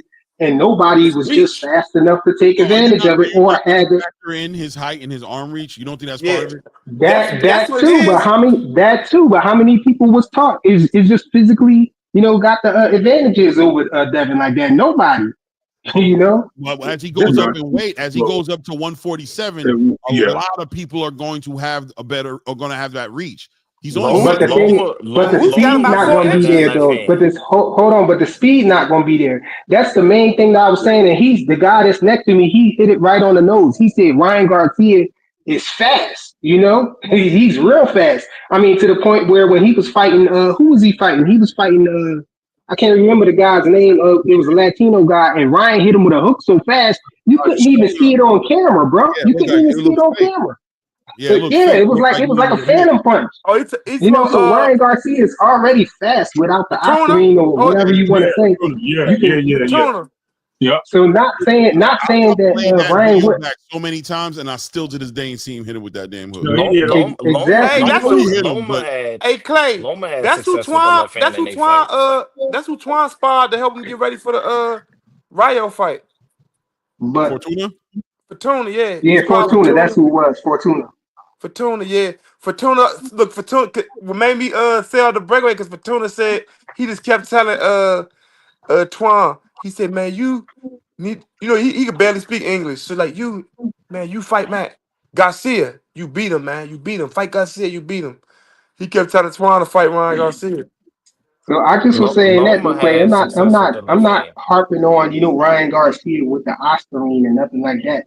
This time, I'm mainly talking about the speed. Those guys don't have speed of Ryan Garcia. But I'm gonna say this, right? It's not okay. Fine, I agree with you. Ryan is unique.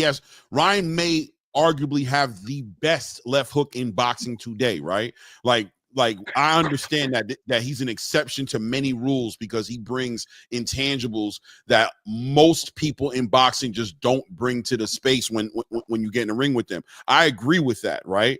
But I say he got the fastest, not the best. I mean, like I said, arguably.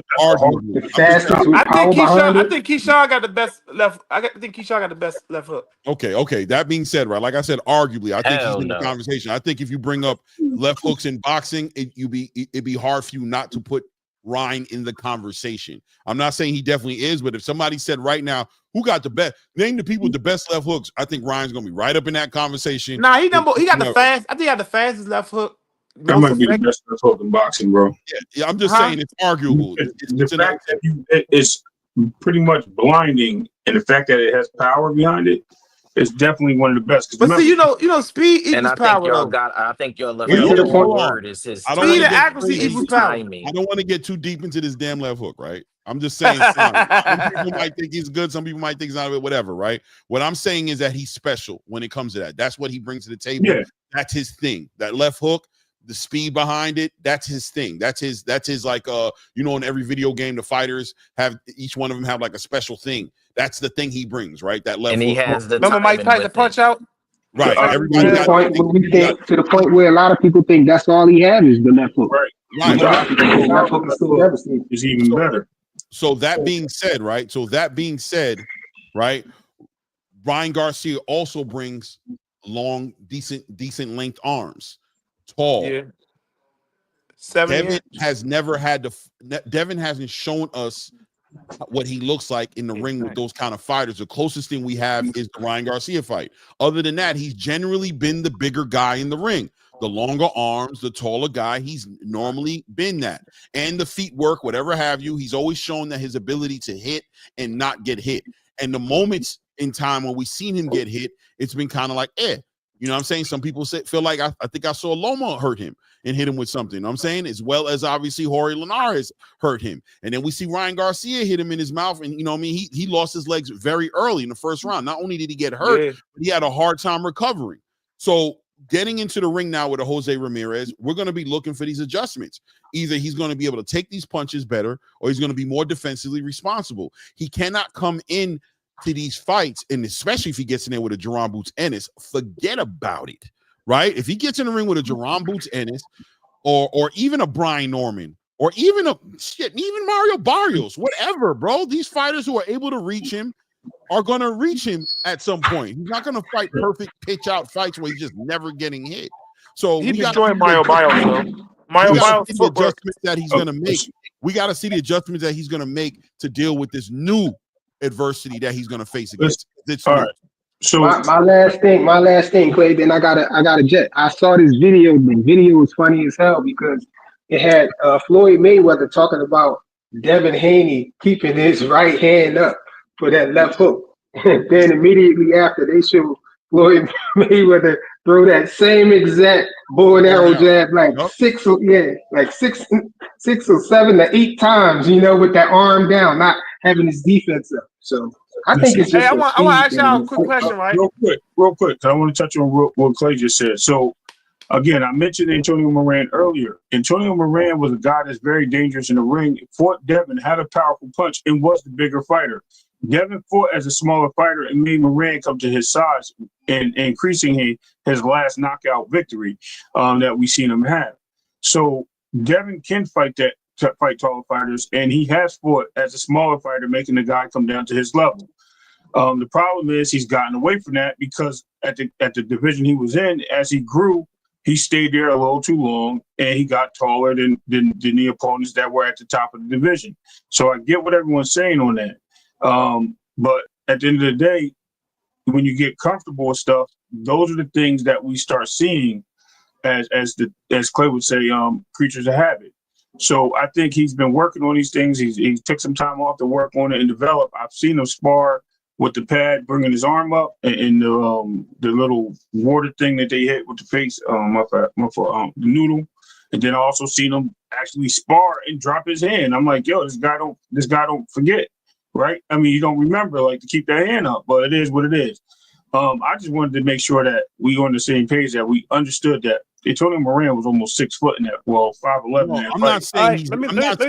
You're referring to something that happened. You're referring to something that happened a very, very long time ago, right? So yes, we're creatures of habit, right? You know what I'm saying? So. Yes, I think you're showing me in putting out an example of him dealing with that adversity and showing the ability to do it, right? But we need to see him bring it back, and we need to see him do it now. Clay, there's also the fact that he didn't fight like he usually do. He's training. I want to say something about this too. You see him at training, right? And you see him practicing it, but then you see him in the sparring, and you see him doing what he's used to doing. You've seen the habits overcome the actual thing that he's learned. So we gotta see him.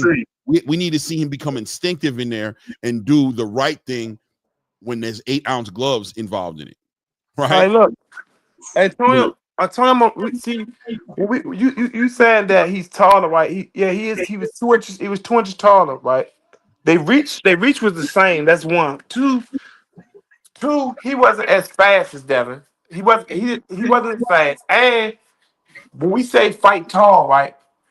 We talking about how a person can have the same reach as you, but if he's not fighting tall and he's holding his guards to his body or whatever, then that takes away from your reach. It takes away from your reach when you holding your hands close to your body.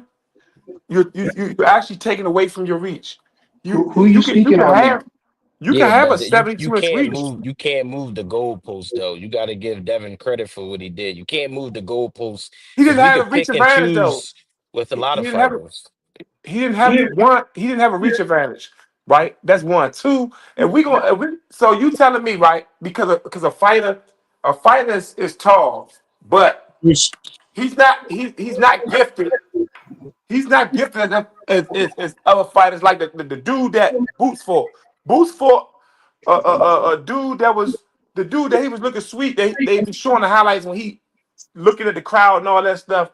That dude had a longer reach, was way taller than Boots, and some more stuff. But do we count that as when a fighter's not as gifted? I think you're missing what I was responding to. I'm not telling you that was the case. I was responding and agreeing with Clay about creatures of habit, but at the same time, fighting Ryan Garcia, who was a taller fighter, and we seen him have difficulties because he's a creature of habit, where he was a smaller fighter at one point, and he took advantage of the levels and having to fight down to it. It doesn't matter if the reach is the same; he still has to fight down to the smaller fighter. That's where I'm actually getting at. And I said that we've seen Devin perform at that level before. There wasn't that. When I brought it up, I brought it up because I said that far as making adjustments, right? Having to make adjustments, like I say, his last 5 fighters, right? They fought according to his style. Like they knew that them fighters that they fought, he can go in there and do the same things that he's done his whole career that he perfected. Is leading off the jab and turn them into his right hand. You know what I'm saying? Turn them into his brick hand. Like that's what I was saying. Like I was saying that a lot of promoters be matchmakers. They match them up. They match these fighters up according to how that fighter fight. Whereas though it's an advantage for them or whatever. They're not gonna take advantage unless they both in house. They're not gonna throw their fight out to the wolves. Right. Okay. That's what Yeah, I'm saying. I Even think though we we can might, say that about a lot of fighters. I think you go look at that's what I people was box saying though. rec, I'm saying they that first like 20 fights is like you don't even be knowing half of the Questionable. look, names. Like I'm saying like prime example, David Benavidez, right? David Benavidez he's actually fighting whoever. You know what I'm saying? It's fighters that he's fighting that you wouldn't think that he's going there with the advantage. Like the last fight, Dave Morrell had a longer reach. He had better footwork. He had longer reach, better footwork, better jab. Like, yeah, his David Benavidez had his output was more. You know what I'm saying? He give you a stronger output, but when it came to footwork, jab, reach, like height, yeah, I think that's why a lot of people had that as a 50-50 fight. They yeah, didn't Right. know who to pick. that's all I'm saying. I'm saying that a lot of fighters, we not saying that they're still, even at this point in their career, like they're not trying to fight anybody. Like maybe Shakur, you know what I'm saying? I can't really, yeah, I'm gonna say Shakur be kind of trying to fight anybody, whatever. I But got you. a lot of fighters, and I said with Devin, we always criticize Tank with that. We criticize Tank because of how he was moved, right? But we don't criticize a lot of fighters whose move just like that. It just don't look like that to the naked eye because they fighting these names. I agree But 100%. Devin but Haney fighting these names. He let's fighting let's Regis keep it Prograis. let's keep it a buck, because when you look at the resumes, right, regardless of how old the guys are or whatever the case may be, these guys still have better resumes than opponents, the common opponent or whatever the case may be. Now I get it, it's on paper, but that's what people see. A lot of people read the box recs, they read this boxing news, and they get the stats from these guys. So your point is 100%. I'm not disagreeing with you, but I'm saying when you're looking at it as a fan, you go to discover what the fighters have done and you're trying to research the fighters, you start looking at resumes and build them.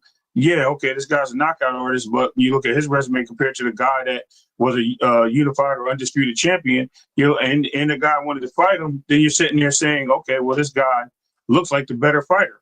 So I understand what you're saying, and I think Tank gets his just due just as well as everybody else. But to your point, it is what it is. I mean, we got to look at everything as a part of the same pie. You know what I mean? Not just one piece.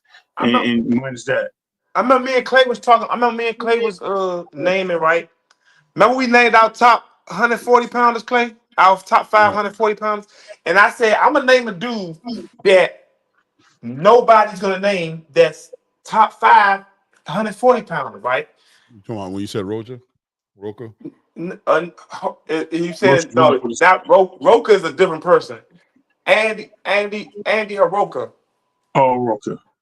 Andy Hiroka. That dude, I believe that he will beat two of the champs, like at 140-pound division.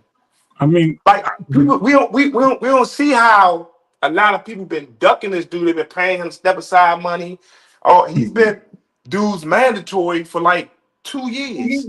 and to be fair to what you're saying, I think Jermaine Ortiz beats 2 of the 3 champs. So I mean, at the end of the day, Sandor Martin too, right? Ray? Sandor Martin already beat two of the 4 champs. So But Jermaine Ortiz had shots though. Like he won the fight. He won the fight. They took it from him. Is Espinosa at that weight class? nah, Espinosa is 126. Which But Andy Aroka's he haven't got no Rafael title Espinosa, shots. he had 126. Yeah, and he had 126. He's actually the tallest. He's the tallest featherweight champion ever in the history of boxing. right, and not to mention, and Arnold Barbosa is also another fighter that hasn't. He just got his title shot. He's been waiting for a long time. He's got. We're not gonna name him. Listen, he lost a fight and it got stolen. I was there at the fight. Then we say the same thing about I your was favorite against the Irishman. Was it McCory or something like that? I was right there. Right, look at the Ryan Garcia, Devin Haney, the Ryan Garcia and Devin Haney undercard. Yeah. He fought. Who's the dude name? He lost. It was the Irish dude, right? Man, the whole crowd. Listen, the whole crowd went off. Everybody went off. That's like the Regis fight against Zach Zorilla. Prince was good, family. Clay, we did a live on that one, remember? Regis. That was a horrible decision. But Man, I'm gonna tell you like this: he improved. He used the experience to become a better fighter, bro. He knows he lost that fight, and he made sure that he dotted those I's and crossed those T's. You know what I'm saying? Like he walked away from that a better fighter. That fight, he walked away a better fighter because of that. The same thing with Virgil and Serhi, right? It wasn't as bad. But a lot of people thought Virgil lost that fight. But Virgil, I think, developed and evolved into an even better fight off the back of the strength of that experience he had. A lot of people thought he lost that fight. But these fights, you know, sometimes you get that freebie, you know what I'm saying? That just helps you become better, you know what I'm saying? And I think that's what I think Arnold Barbosa got that fight. And I think he is a better fighter today because of that fight. And he's not the same fighter who's going to be getting in the ring with Teofimo Lopez. He's not. Right. He's the better version because of that fight. So, you know, these things are building blocks. Guys, I'm not going to lie to you. I got to get off in a second. I got some stuff I got to do. The time's going on. I know Ray needs to lay it up. And I know also because he got to go to work tonight. And I also know that I got to go do something with Blue later today. So I'm not going to be held up. I appreciate all you guys building with us today, man. We didn't get to talk about the Brian Norman Jaron Boots Ennis fight as much as I thought we would. I wanted to kind of speak on that a little bit more, but it's okay. We got tomorrow. We can build tomorrow. Actually, I ain't gonna lie to you. Yeah, I'll probably be on tomorrow. I'm gonna be on tomorrow. I got some stuff I gotta do, but I'm gonna be on. So it is what it is. Oh, Blaze, my bad, Blaze. You ain't get a chance to build and speak your mind. You want to say something before we close? Yep. Just real quick. I had the beautiful opportunity to go to the Benavidez gym in Auburn, Washington. You know, they had an amateur bouts, like 20-some amateur bouts. We had young Greek from our gym that fought. He lost, but you know, he put up a valiant effort. He's 13. You know, he's getting it in. I just want to say, you know, Boots looked sharp on Saturday. You know, he did everything he was supposed to do, you know, in the brightest lights, in the highest, you know, fight of his career. You know, he looked real sharp. You know, styles make matches. You know, Stanionis was a come forward guy with lacking reach, and you know, Boots used all his tools. You know, went orthodox, went southpaw. You know, and really stopped him, and so he looked really, really good. As for just Devin Haney and Garcia, my biggest takeaway from that fight was, I think he got psyched out. I think him and his father, Bill and Devin, got psyched out of their game plan. And they went toe-to-toe with him directly in the first round and caught the left hook and got hurt in the first round. I thought that was a blunder. I think if Devin Haney sticks to his game plan, to jab, the distance, fill out, and, you know, look for, you know, watch that left hook. You know, I mean, Tank showed it best when he fought him. I think he would have had a better outcome. So I'm looking forward to seeing if he can handle his business against Ramirez, and then, you know, take this rematch and show us something different, show him fighting his style. And so with that said, I'm glad, you know, you squeezed me in and let me get my thoughts in, bro. No, always, man. We ain't gonna let that happen. I appreciate all you guys for being here today, man. Great show. Tomorrow, we got a bunch of stuff to build on. We got a big fight coming up, Chris Eubanks and Conor Benn, which I ain't gonna lie, as the days go by, I'm way more intrigued and way more interested. Yeah, I can't wait to see that one. That fight's gonna be a really interesting fight. You know what I'm saying? I want to see Y'all that. think Eubanks too big for him? don't know. Yeah. That's the whole thing, right? Like he's cutting the weight. He's cutting the weight, right? So he's kind of like in a I don't know. Conor's coming in strong. He's coming in high. He's coming in completely. He's not worried about the weight cut. Conor, looks good in the gym. Like his videos. Granted, he's not punching anything that's punching him back. So there's always that part. But then there's also the intangible of emotion, anger, and history, that bloodline feud. There's a lot, the bloodline feud, there's a lot on the line for both of these guys. I'm saying it means a lot to them. So they was in the same weight class though. He 160. I know. And he's 147. 154, 147. Yeah, he 154, 147. But we talking about 160, 168. But let's put it like this, right? If they was in the street, right? And they had some smoke and they had to fight. It wouldn't be far-fetched to seeing Conor Ben fighting Chris Eubank. It doesn't look, you wouldn't be sitting there and be like, yo, Chris is way bigger than him. You'd be like, I don't know, man. Conor showed him hand. Like, you know what I'm saying? Hold on. We talk about street weight and we talk about they walk around weight. There's definitely probably a mismatch. That man might walk around 200. Yeah, okay, so let's look at it like this. Chris Eubank is cutting the weight, right? There's a good chance that Conor Ben's going to be coming in on his street weight. He's going to be coming in at 178. Yeah, bro, he could be coming in the ring a solid 117 change. You know what I'm saying? Whereas Chris Eubank is going to have, and there's a rehydration clause. There's a rehydration clause. And Conor got the speed advantage. I don't know. We're gonna talk about it. We're gonna talk about it tomorrow. Like I said in the beginning, I was like, who cares?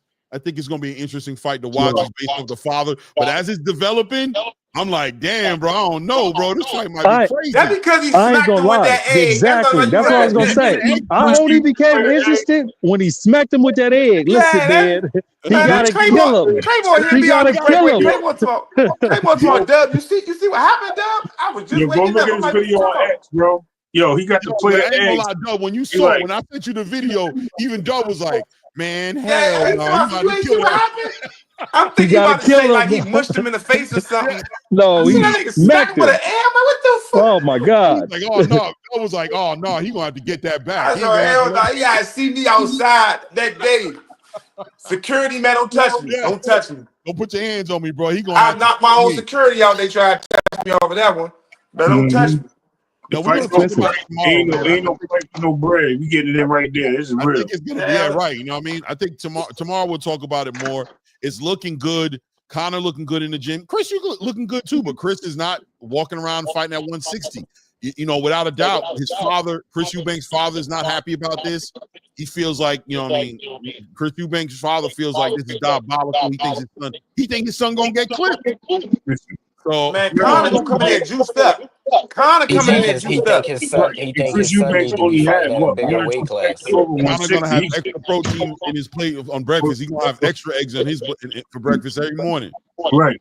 But I'm just saying, remember that he just moved up to 168. It's not like he's been a career 168.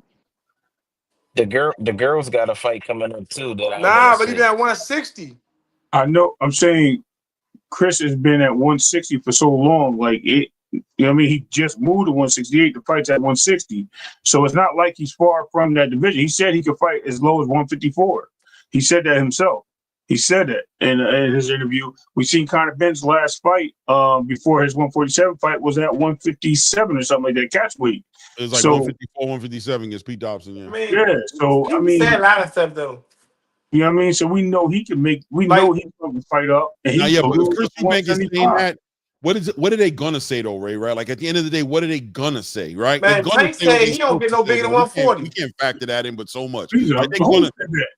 Tank said he don't walk around no bigger than 140. Probably now. And we know that's a lie.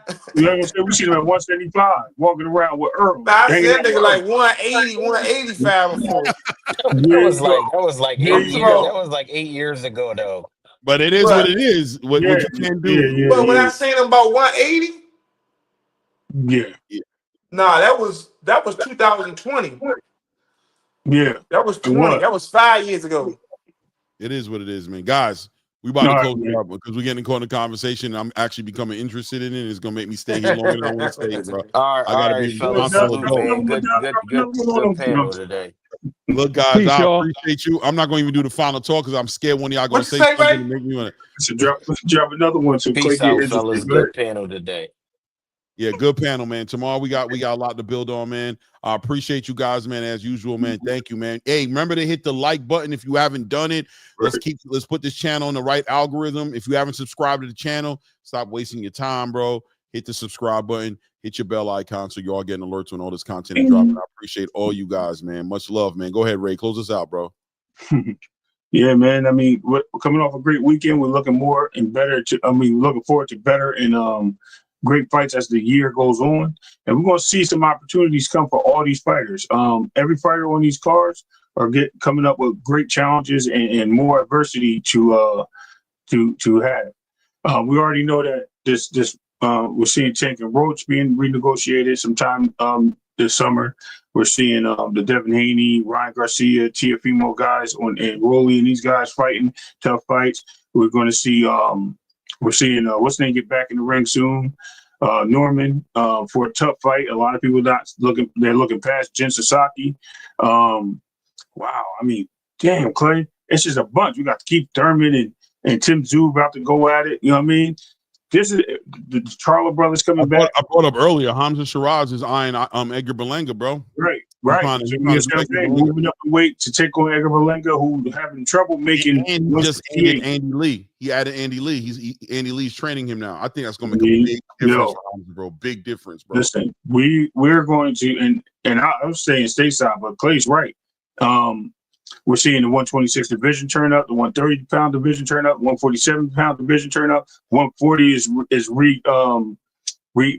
shuffling the deck and is looking good over there. 154 is still a hot what it is, but it's big. You know what I mean? So we're going to see a lot of great fights this year, guys. If Top Rank moving to Amazon, and hopefully they do right by PBC, and PBC does right by them, make some great matchups. They're not just going to Amazon, though. I'm just saying generally. They're going to be on multiple platforms. Right. But I'm saying like their main source for free fights is going to be Amazon, I believe. Is it? Yeah, I believe so. I got to look into that. I didn't know. They will share their fighters on other platforms. ProBox is signing fighters left and right, even right here with our local Keith Cologne up there. He had to cancel his last fight. I think they canceled him because the opponent pulled out of the fight. But boxing is coming back. I want to give thanks to, and with all that being said, I want to give thanks to Jake Paul. Jake Paul has an interesting card coming up, all women's card, first time in history, and some great fights with a lot of champions to represent all nations across the globe. Let's just basically support the women boxers. And on that note, Clay, I'm good. It is what it is, man. Salute to everybody who showed up today. Hit the like button, hit the subscribe button. I appreciate you. We'll be back tomorrow. You know how we carry it. It's that ATP Combat Media. It's your boy Claymore Rain. It's your boy Ray Davis. And at this point, we out. We out.